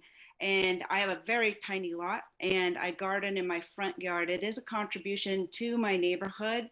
It engages people. I know my neighbors, we interact, and the food with inflation and being on low income, fixed income, I need the food year round to help supplement having fresh vegetables in my life. And if someone were to block my sunlight, I would not have that. It's important. And how many times have we heard of that placemaking matters? And we certainly could all benefit from improved civility and kindness and it's important where we live and how we interact with each other and nature around us. Also, please reconsider the exemption for elimination of parking and a blanketed application. Not all areas within that quarter mile are suitable for parking elimination. Streets that are congested with parked cars and drivers looking for parking spaces are dangerous for bikes and scooters and pedestrians. I don't think that impact has really been studied. I am a proponent of increasing affordable housing, and we need more of it. And I appreciate the efforts that people are doing to help with our unhoused population. And we need to keep the people that are in housing there as well. We need to take care not to further displace low-income and other disenfranchised persons by gentrification and shifting wealth from individuals and families to corporate developers. And also the Willamette Greenway needs to be protected as well, and need more public outreach on that. Nobody I know knows anything about it. Thank you for listening. Thank you, Lena. Next is Joyce Eaton, followed by Tracy May. Joyce, please unmute.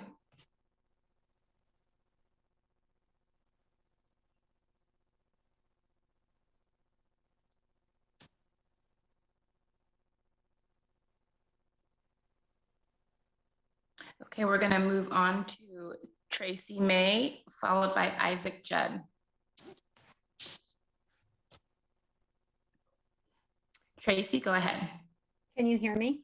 Yes, we can. Great. Thank you for this opportunity to speak, Council. My name is Tracy May. I live at 1055 West 28th Avenue in Ward 1. My neighborhood is still at the moment a place where you can live affordably. I am concerned about the impact of the staff proposal on folks who are lower income renters, especially. Because a large percentage of citizens oppose the staff proposal, the City Council should adopt only those amendments required by House Bill 2001 and allow citizens to meaningfully engage in any more deregulation. Every square foot of green space counts when it comes to our trees, plants, and flowers, and the insects, critters, and bees who depend on them, not to mention how critical these green spaces are in the face of our climate emergency. Maximum lot coverage should not be increased from the current 50%. I request that the council take time to thoroughly consider the public input and the issues of parking, lot coverage, protecting the Willamette River Greenway, and making sure there will be adequate infrastructure for the major increase in development. The council can and should meet the state deadline by scheduling the final vote on Wednesday, June 1. Thank you for your time. Thank you, Tracy. Next is Isaac Judd, followed by Nancy Yaman. Hi, Council. Hi there, Council and Mayor. I'm Isaac Judd. I'm a citizen of Ward 5. I'm also a realtor, but I'm very concerned about the affordability of housing in our neighborhoods. I've heard a lot of talk about tree canopies and gardens and all the things that we enjoy as homeowners or people in stable housing. I think that we have to remember the people who are not able to be here in this room right now and continue to look at how these decisions affect those people who are not yet here and stabilized in our community. And that's why I'm speaking up now, is not for my own sake, but for the sake of those who are not able to hear. So I speak in favor of passing the recommendations from the Planning Commission and like Dylan Lamar mentioned, restoring things to not require the parking, as that does make projects that might otherwise become affordable impossible to take into account in these new under these new rules and regulations.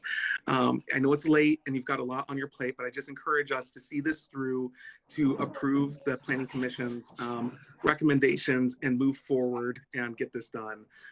There's a lot of folks here who have, including myself, secured a place here in Eugene, and we loved our way of life, and I encourage us to continue on. And also remember that these are voluntary. No one has to build a building in their backyard. Nobody has to do these things. You can plant the trees on your property as you see fit, but remember that there's people who don't have a place to live in our community, and I ask you to think about them as you make these decisions. Thank you so much for your time.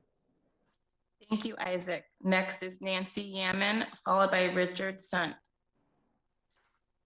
Hi, I'm Nancy Yaman. I'm in Ward 3. This is my first time speaking on any topic, but it's so important to me. I first wanted to say that I'm against moving forward with both the Planning Commission proposal and with the state model code. With such a divided community, it only makes sense to implement the state minimum standards at this time. What is there to lose? I'm concerned about the relationship between the community and the city. Doing so much work behind closed doors and then saying how great the outreach was just creates mistrust. Why all the dishonesty? Just some of the issues that need further discussion are preserving the tree canopy, the terrible idea of allowing 75% lot coverage, the lack of infrastructure studies, short-term rentals, affordability, and parking. I live near the university where parking can already be difficult. Will the city be issuing an unlimited number of parking passes so that you might or might not be able to find a spot near your house? Or will they be issuing a limited number of passes to ensure some sort of availability? Even items like this need more specifics if any of this is to work out. I believe that with more thought and planning, a conclusion can be reached where almost everyone is satisfied. I don't understand why that's not the goal. This is a huge policy change that should be well thought out in advance if you want to preserve any of the livability and charm that draws people to Eugene. Thank you. Thank you, Nancy. Next is Next is Richard Sunt, followed by Daniel Groh.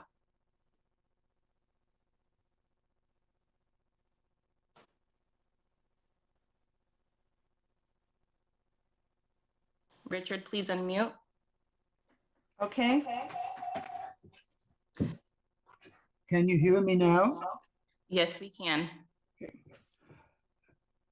Planners operate in a world of total unreality. Their premise is that if you live in housing near an EMX line, you don't really need parking because you can simply take the EMX to your desired destination. The reality is that not everything you want or need is on that EMX line. It doesn't dawn on planners or some counselors that to get where you need to be may require one or more bus transfers, and that can be especially hard for older people. For example, I am on my 47th weekly treatment of a non-healing wound at Mackenzie-Willamette Hospital in Springfield. This is what it takes to get from my house in Eugene to Mackenzie-Willamette by bus, according to the LTD trip options. Walk 2.5 blocks from your house to the 29th and Willamette stop and take the number 4 bus to the Eugene station. From there, take the EMX to the Springfield station. From there, head southeast on Pioneer Parkway E. Then at Springfield station, take bus number 18 to 18 Mohawk. From there, walk northwest on Mohawk Boulevard towards I Street, then turn right to I Street. Destination will be on the right. All this I have to do in reverse order to get home, and this has to be done in the rain or shine, and here it is mostly in the rain. That is bad for my heel wound. For the bandaging goes from my foot to my knee and should not get wet.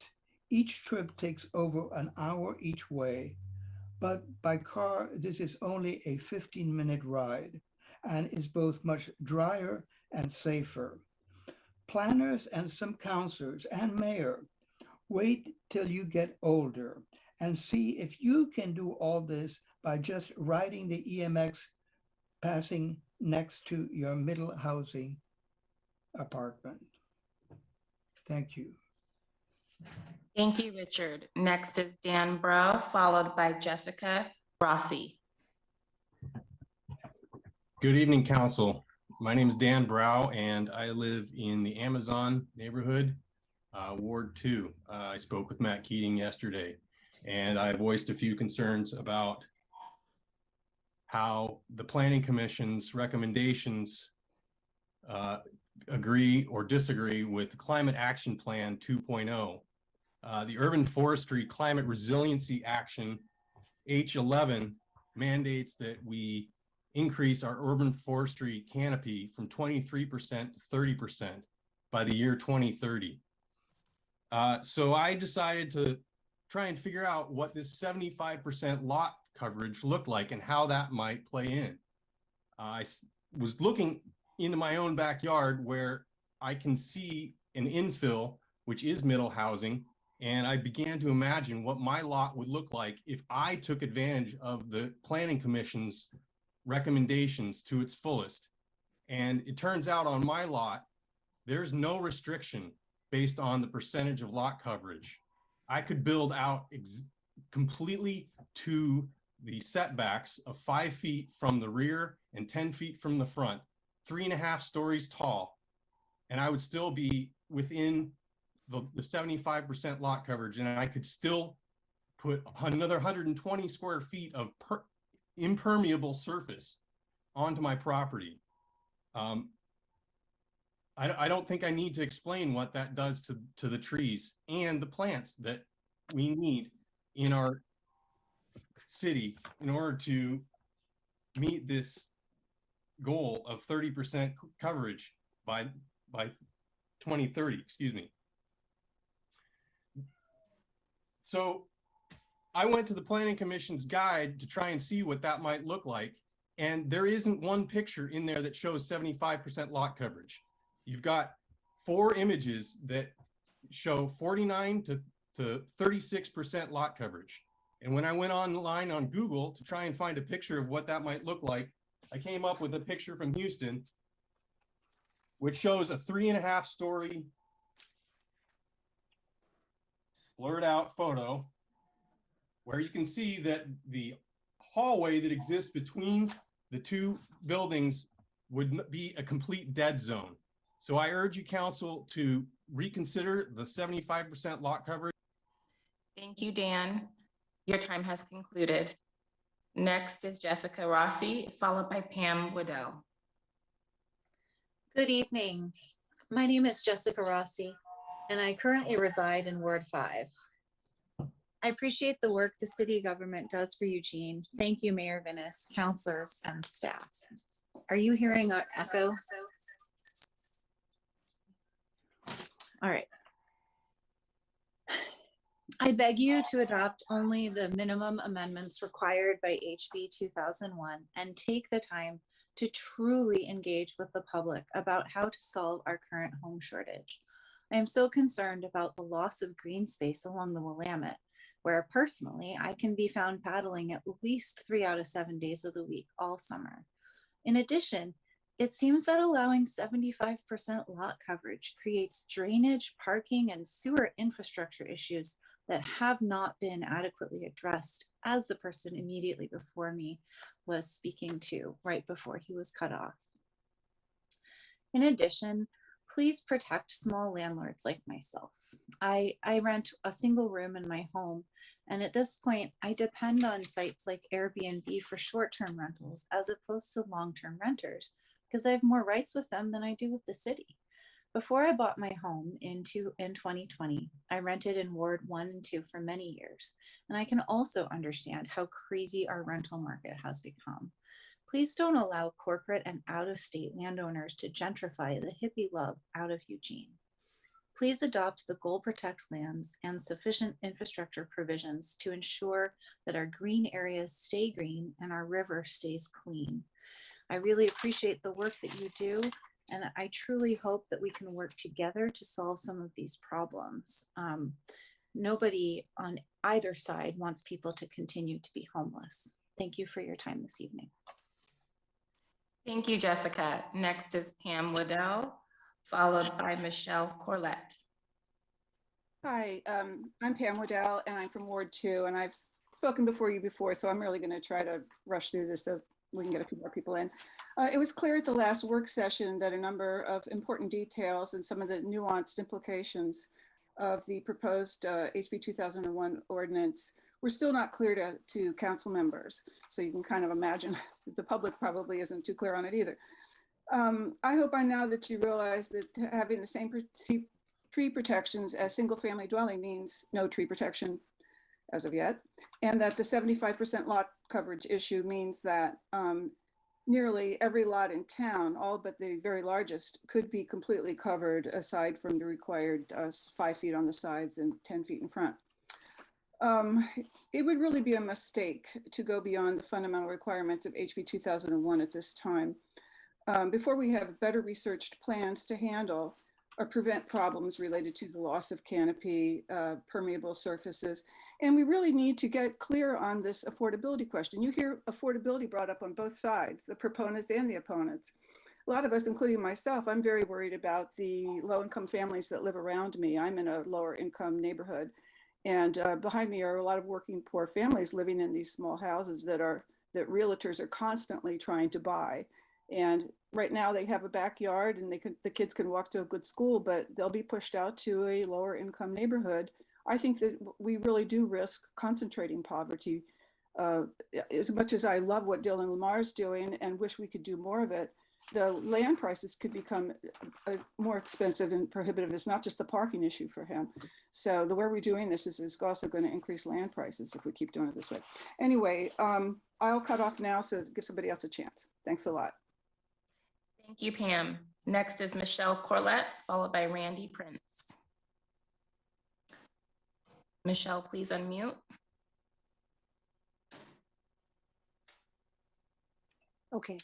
Hi, I'm Michelle Corlett, Ward 1.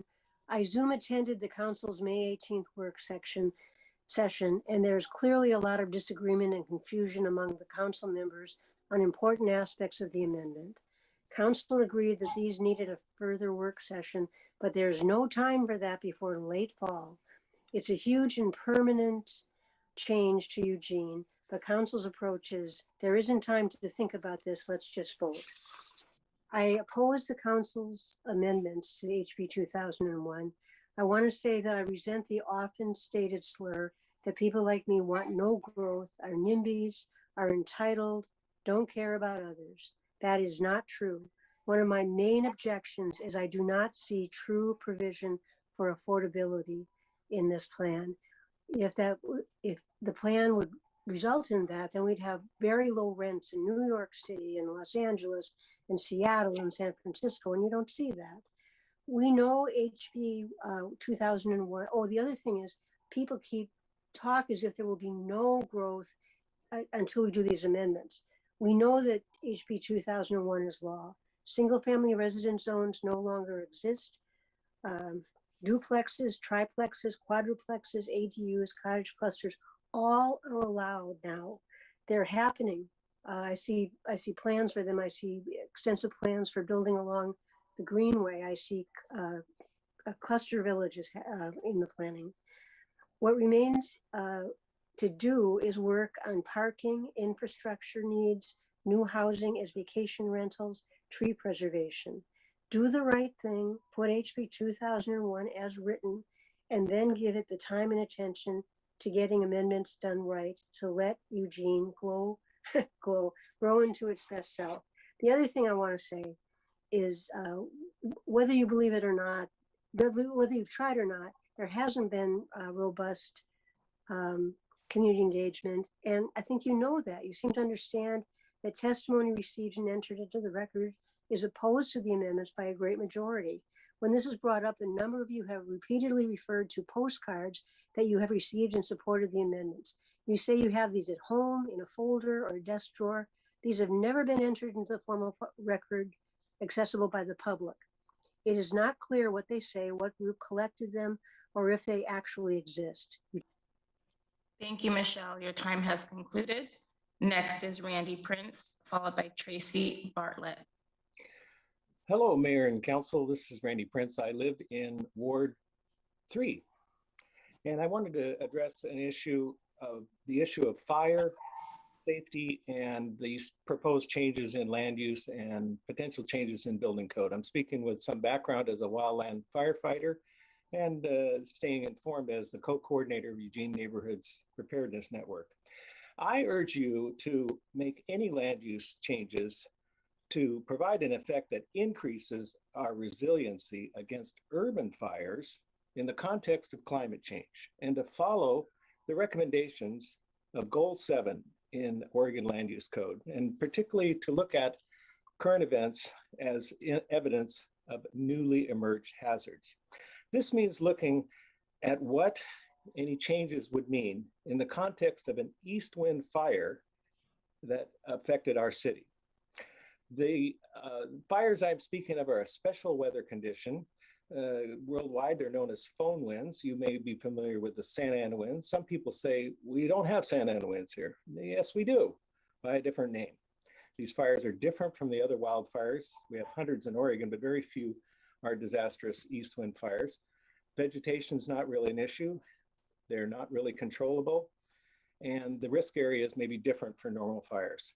You may be familiar with the fire that affected the city of Santa Rosa in 2017, the fire that destroyed 1,000 houses in north of Denver this January, and the Alameda fire in 2020.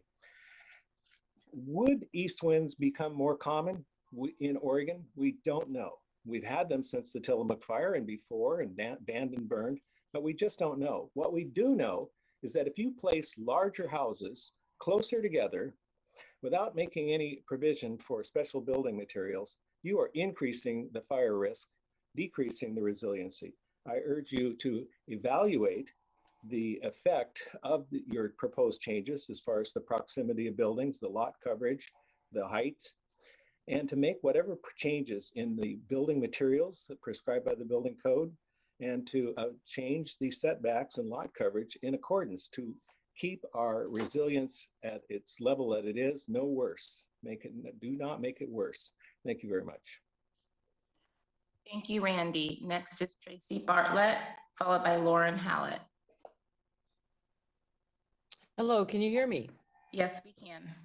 Great. I would like to comment on a few things as quickly as possible.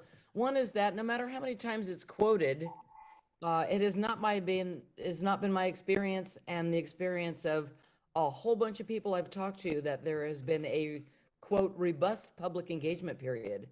And I just think there's going to be a huge amount of backlash, and there's no reason to not slow this down and get out in front of it rather than have to clean up after it. I support protecting the Willamette River Greenway, keeping the coverage to 50% instead of 75%. And as Randy was just saying, talking about fire, I have a friend whose house burned to the ground in Talent. One of the things that he said to me, he's involved in the fire prevention world, and he said they didn't account for the whole water system was built on there being a house that catches fire and maybe a few houses next to it. What they didn't account for was everyone trying to tap into an emergency water system at the same time. And when they did, there was not enough pressure for anyone. So I'm really concerned about future disasters, as Randy talked about, and us not getting ahead of building the infrastructure to support that. I support middle housing. I support building in and not up, but this just feels like a terrible implementation of a really good idea. It feels like we want kids to grow tall, so let's put them on the rack. We're like, no, good idea, bad implementation. I also just want to call out and name that conservative interests have gotten very good at using leftist language to promote their ideas. And we have seen a great deal of calling anyone who has legitimate environmental, affordability, and infrastructure concerns as elitist and racist. And they're just using leftist language to promote conservative ideas. And I want to name that because I've seen it and I've been to a bunch of these meetings and I've seen that over and over and over again. And I just want to make sure that the council sees that and that you're not bamboozled by it. And that's it for me. Thanks so much. Thank you, Tracy. Next is Lauren Hallett, followed by Rachel Latimer. Hi, thank you. I'm Lauren Hallett. I'm from Ward 1. And first, I would like to thank Council for voting to develop a middle housing ordinance that is largely in line with the Planning Commission's recommendations. And I'd like to thank Mayor Venus for her support. The Planning Commission's report has clearly delineated both the need for more affordable, higher density housing in Eugene and why these code amendments will help us work toward housing equity for our community. While I'm supportive of middle housing, the real reason I wanted to speak today is to be supportive of the process that led to these proposed amendments. The process was representative of the full demographics of Eugene. It was intensive and had many meetings over nearly 2 years. This is exactly how I want policy for my community to be made. For those that have said there were not enough voices in the process, it seems the real concern was that these were fully representative voices that were picked to represent the full demographics of our community. For those that said it happened too quickly, the process took nearly 2 years of careful deliberation. And for those who say that we should just wait, asking to delay policy after it has been studied and voted on is an obstructionist tactic that subverts the democratic process. This is a last-minute public hearing with just a week's notice, occurring after we've already had both a representative process, numerous public forums, and a council vote. How is this meeting increasing an inclusivity of process? All it is doing is providing more opportunities for the empowered people who typically control processes to outweigh the equitable advisory committee that informed the commission's recommendations. Housing prices are skyrocketing. The Planning Commission rightly identified middle housing as the salve and not the driver of home price increases, and we need middle housing now. Thank you for taking timely action. Thank you, Lauren. Next is Rachel Latimer, followed by Julie Daniel. Good evening, Mayor and Council. My name is Rachel Latimer and I live in Ward 2. I don't understand the rush to reach beyond the state requirements without understanding how this will impact our city. We should be prioritizing our environment, low-income households, and neighborhood stability. One example is lot coverage. The maximum lot coverage should not be increased from the current 50%. There has not been sufficient evaluation of the impact that increasing lot coverage will have on the temperature of the city and the reduced space for green space and trees. Now more than ever, our cities need large trees to mitigate the increasing temperatures we're experiencing and reduce the dependence on air conditioning. As many of you know, the majority of households, especially low-income households, do not have access to air conditioning. Reducing the space for large trees will have a devastating impact on our neighborhoods. It should be a challenge to take out a large tree, not encouraged. Please keep the 50% lot coverage as proposed by the state requirements and preserve and protect our beautiful city. Thank you. Thank you, Rachel. Next is Julie Daniel, followed by Stephanie Koopman.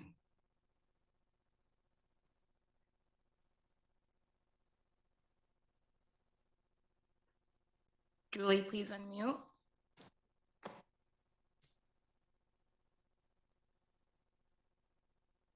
Julie, please unmute.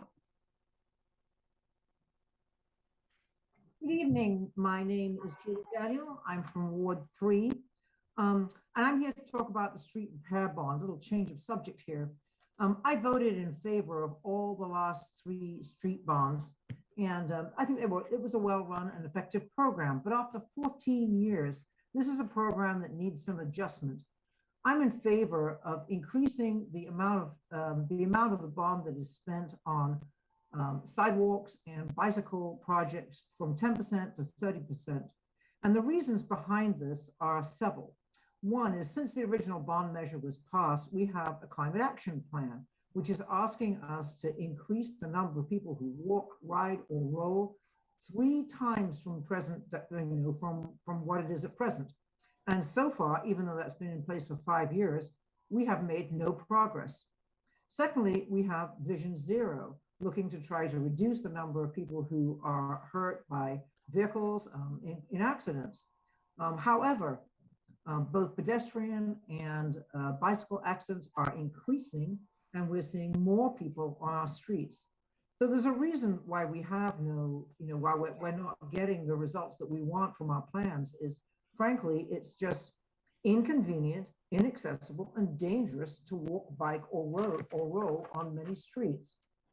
In my neighborhood, patients in the South Hills Rehab Center are often seen in their wheelchairs on the street rather than in the sidewalk because the sidewalks are too difficult to navigate.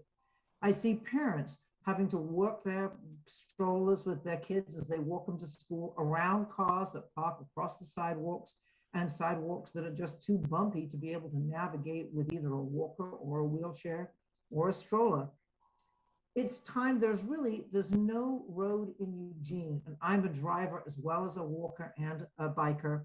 There is no road that I have ever been on in my car that is not navigable and reasonably safe for me to get in. But there are dozens and dozens that are impossible for those who either cannot, choose not to, or cannot afford to drive. It's time to invest in streets that are safe and convenient for children, elders, and disabled people and people who walk and cycle. Streets belong to everyone, not just car users. So let's be a little bit more equitable on how we use the street bond money and really try to make our streets safe and Thank you, Julie. Your time has concluded. Next is Stephanie Koopman, followed by Debbie McGee. Hi, I'm Stephanie Koopman, Ward 1. Thank you for listening to my comments. While HB 2001 might create more housing, even its proponents recognize that it's unlikely to create affordable housing. And there's nothing in the planning staff's proposal that promotes the creation of affordable housing, protects current affordable housing, and minimizes gentrification. I have 6 points for council members to consider. First, while I appreciate this time to speak, like others who have spoken tonight, I'm disappointed in the lack of genuine public outreach and engagement on the specifics of planning's proposal. Second, I'm puzzled by the sudden rush to make a decision, and others have mentioned this as well. The state's deadline is June 30th. Why not take the time to get it right? Gather the facts, truly listen to and read all the public comments, and engage in an informed deliberation as Councillor Semple suggested at an earlier meeting. Postpone final action on HB 2001 ordinance until a work session later in June. Third, as many speakers have stressed, we must save Eugene's tree canopy. Retain allowable lot coverage at 50% to promote Eugene's commitment to combating climate change, and others have detailed the implications of this. Eugene has a tree deficit. Greater lot coverage will only make it worse. Plantable space on residential lots must be retained for future incentive programs to increase Eugene's tree canopy on both public and private land. Fourth, there must be sufficient infrastructure to accommodate any middle housing development, especially in older neighborhoods. Infrastructure systems were not set up to handle the tremendous increase in density planning is proposing. Require a thorough infrastructure analysis in any area before middle housing can be constructed. Fifth, until there's a comprehensive study of the impact of off-street parking exemptions, there should be no such exemptions. Just wishing more people would abandon their cars and take public transit if parking is limited doesn't make it so. Six, several councilors and many speakers at the previous public hearing and tonight have supported meeting the minimum requirements of HB 2001. This is exactly what Springfield did. Springfield provides an excellent model for taking a reasoned approach to implementing HB 2001. I urge Eugene City Council to follow Springfield's lead. Thank you. Thank you, Stephanie. Next is Debbie McGee, followed by Bill Aspergren. Good evening. My name is Deborah McGee. I've lived in the county for 40 years, but Eugene is my town. I have 3 heartfelt recommendations for your consideration. Number 1, a movie called Youth v. Gov. It's on Netflix online. It's a documentary of Our Children's Trust, which is our local nonprofit, on behalf of the 21 children suing the US government for facilitating an energy system, fossil fuels, that is violating the children's constitutional right to a stable climate future. You will see many of your constituents in the movie, including Patty Hine and myself, if you don't blink, in the scenes at the Wayne Morris Courthouse. My second recommendation is to listen to a podcast called Drilled. Drilled is doing a two-part series of investigative reporting on a number of California towns that banned fracked gas expansion. It's called The New Climate Villains. Since we will soon be in a fierce battle with Northwest Natural Gas, it is a vital listen. The report actually goes inside the campaign of the fossil fuel industry. There's a playbook here. Some of the tactics will amaze you, and I'm guessing that what has happened in California will also happen here. Finally, Oregon Public Broadcasting on April 19th, 2020, released Frontline, The Power of Big Oil. Frontline has been researching for 10 years to make this three-part documentary. It's well-researched, factual, and calls us to immediate action to save ourselves and our children from catastrophic climate heating. As we educate ourselves, we are understanding what we are really up against. We have multi-billion corporations with narrow self-interests threatening all of humankind and creating worldwide climate catastrophes. We also have politicians afraid to enact the laws that will reduce greenhouse gas emissions that scientists tell us we must. Please be good ancestors. Schedule a work session as soon as possible to electrify Eugene. And thank you for your excellent work on middle housing. Hopefully my daughters will be able to continue to live in Eugene. And I want to encourage you to not be afraid to move us into the future that we need. Go beyond House Bill 2001. It is necessary for us to have a livable future. Thank you. Thank you, Deborah. Next is Bill Aspergren, followed by our last speaker, Dr. Rachel Anderson. And we are going over just by a few minutes due to the audio delays. Good evening. My name is Bill Aspergren. I'm in Ward 3. I'd like to thank Councilors Clark, Semple, Evans, and Groves for voting to implement the basic regulations required to comply with House Bill 2001. Thank you very much. Unfortunately, that effort was thwarted, and now the Planning Commission and staff recommendations need to be fixed. There are a number of areas that need to change, and I have submitted a written testimony on these, and I hope you'll read it. However, there are more things in the proposals, such as alley access changes, which need more review.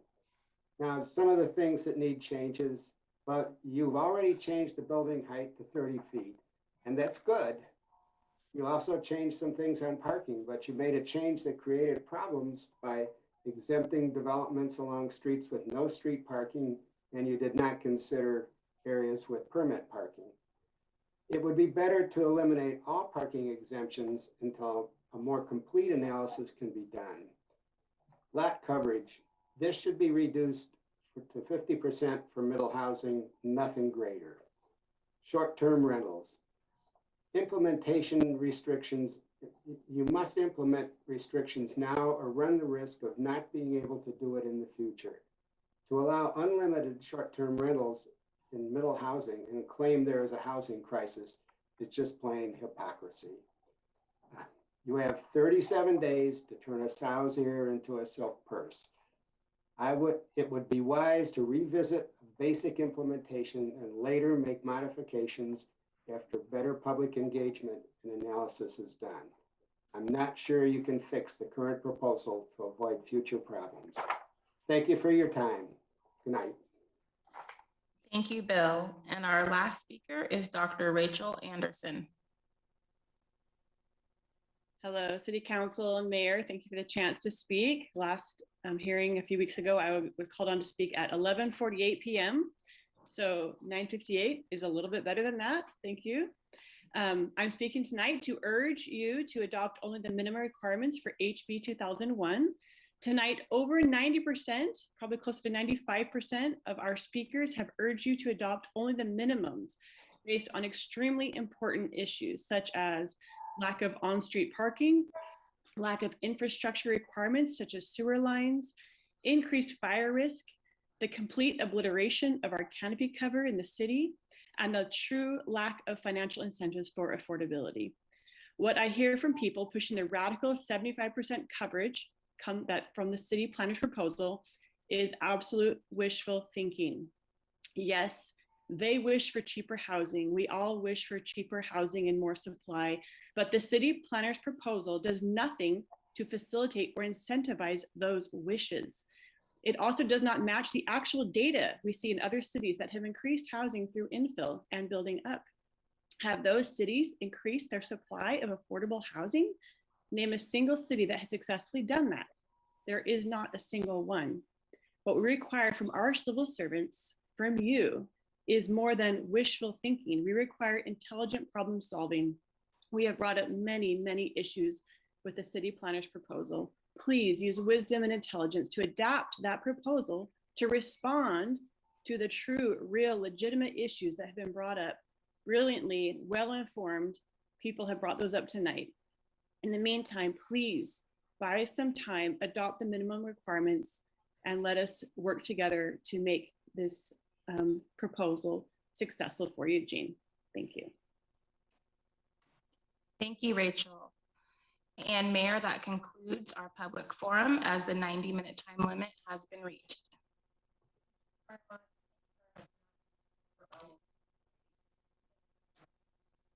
Again, learning through some technical challenges. Thank you to all of you who came to speak tonight. That was a full forum. I don't know if I have counselors ready to speak to things they've heard. Okay, so let me keep a list. Counselor Syrett and then Counselor Keating. Anyway. Thank you. Thank you, Mayor. Thank you to everyone who gave public comment. And it's thrilling to have folks in our new council chamber with us. And I hope more folks will come down in person to give public comment. And I want to appreciate staff's efforts to deal with complicated technical challenges and to doing so gracefully. There was a lot said tonight that I could comment on, but I'm just going to pick in terms of the middle housing pieces, just one area, because I think it's important to point out some contradictions in several people's testimony this evening. These speakers seem to have more interest in finding places to house cars over creating more homes for human beings. I heard several people say essentially, save the trees, don't increase lot coverage, and make sure that there is parking required, which of course would also displace trees and creates heat islands while doing nothing to house people. I want to say I'm very disappointed that a majority of this council voted to eliminate the parking incentives for small housing and affordable units. It flies in the face of what this council said, including one councilor this evening, was the most urgent issue which is creating more affordable housing for people, affordable homes for people. And the parking requirement makes houses more expensive and it takes up space that could be used to house people. In addition, all of the proposed parking incentives in the original Planning Commission recommendation are voluntary, not required. I want to, on a different topic, thank Julie Daniel for speaking tonight and for her advocacy on looking at our road bond for improvements in terms of funding for sidewalks for those who walk or use wheelchairs. And then lastly, just a little personal note, while I was sitting here, my older sister who lives in Gig Harbor, Washington, texted me that she attended her city council meeting this evening and gave a 3-minute public comment. She got there at 5:30 to sign up and left at 8:30 with the meeting still going. So it's must run in the family. Thank you. Counselor Keating and then Counselor Ye. Thank you, Mayor. Thanks everyone who took the time out of their Monday evening to provide testimony. And thanks again to folks who I was able to connect with in person yesterday at Amazon Park. It was nice to see some of those folks provide testimony here tonight. And then it was unfortunate there were some folks who we missed each other. I arrived at Amazon Park yesterday at 3 p.m. I was last on the agenda. I came from a celebration of Congressman DeFazio's career in public office, and I appreciate the compliment that I was fashionably late because I was wearing a sport coat, a little overdressed in the park. But we had an engaging conversation with more than 30 community members, most of whom expressed deep appreciation for Council's deliberative approach to considering elements of the Planning Commission's recommendations. And of course, several folks, as I mentioned earlier, expressed their consternation regarding lot size and building height, and our dialogue was respectful. And I welcomed and will continue to welcome differing opinions. Regarding the parking issue, as I've made clear to our neighborhood associations and constituents with whom I've met with both in person and in Zoom, and over this last week and over these last many months, I was successful. We were successful. There's no I in this team. We were successful in amending the proximity to transit incentive for no on-site parking. That vote was a 4-4 vote with the mayor breaking the tie. I appreciate that, and I thank you. You may recall, folks, that the previous Eugene Planning Commission proximity to transit recommendation was an as the crow flies incentive for no on-site parking within a 1/4 mile of LTD and a 1/2 mile of an MX line. Because of overwhelming amount of feedback I received from constituents, I was thrilled to make that surgical tweak to find some middle ground, to find win-win solutions. And I hope that illustrates that I'm going to continue to listen and take action to find win-win solutions. Mayor, I have with me right here, because it was brought up tonight, a stack of postcards that have been sent. This is just a small number of the postcards that, see, I'm getting used to. There we go. They're right there. There's more upstairs in my office. I know each counselor has received communication like this. I welcome the communication that I've received via email. This has been a robust process. It's been an 18-month deliberative process in which the public at large has engaged with their elected officials well into the night, at community forums, through neighborhood association newsletters, neighborhood association town halls, sending written material, sending emails. Regardless of where you're coming from, I appreciate you taking the time to communicate with us, but don't think, please, Mayor, for colleagues, don't think that this is all one-sided. We are hearing from a wide array of folks, and this stack right here says do something. Thank you. Councilor Ye. Yeah, thank you. So thanks to everyone for coming out tonight. It's not as late as some nights, but it's still late. So I appreciate you all hanging around. And it's nice to see a few people in person tonight. I just wanted to say several speakers tonight characterize the efforts to increase the ability for people to build middle housing in our community as a radical change. And this isn't the radical change. The radical change happened years ago when our community used our land use code to ban middle housing types as an effort to control who could afford to live in our neighborhoods. We still have more work to do and more discussion, but it's important that while we do that, we are recognizing the real history of our zoning that has been used to not include people, but to exclude people. And that by changing that history and allowing middle housing types, we are going to become that inclusive community that when I talk to people, I know that's what we all want. And so I'm thankful for everyone who came tonight. Thank you. Any other counselors? Am I missing any hands? All right. Thank you very much. Oh, Councilor Gross. I just wanted to make a couple comments. I too want to thank everybody for testifying tonight. I did want to address one comment. This public forum, which is just standard in our council meetings, was described as a special forum for testimony for House Bill 2001. And I just wanted to correct that. This is just the standard forum. The only thing that was different is we have a council meeting scheduled for tomorrow night that normally wouldn't be there to finish deliberations and hopefully have a vote. And whichever way this thing goes, hopefully we'll have a finish point. But again, reiterating, tonight was not a special meeting. This was just our standard public forum. With that said, I just want to acknowledge that there is a lot of energy. There's a lot of emotions on both sides of the spectrum. I've said this in the past that I don't think it's everybody's on one side with a small loud minority on the other side. I think it's pretty well split over time. We've been hearing more from slow down the process in these later weeks. But if you take the entire time in its totality, I would say it's pretty evenly split from my assessment. And that's not scientific. But, you know, we have a series of difficult issues coming before us, issues that unfortunately are divisive in the community. And I think it's going to be especially important that we do everything we can to listen to as many people as we can. It makes things more difficult when you feel like your voice is not being heard. So I do appreciate, even though tonight was not established for this purpose of having an opportunity to hear yet more people. That is part of the democratic process, or in our case, democratic representative process, that your representatives get to hear from you, the public. So thank you for taking the time to testify, and thank you for taking the time to write us copious amounts of email and letters. Thank you. Thank you.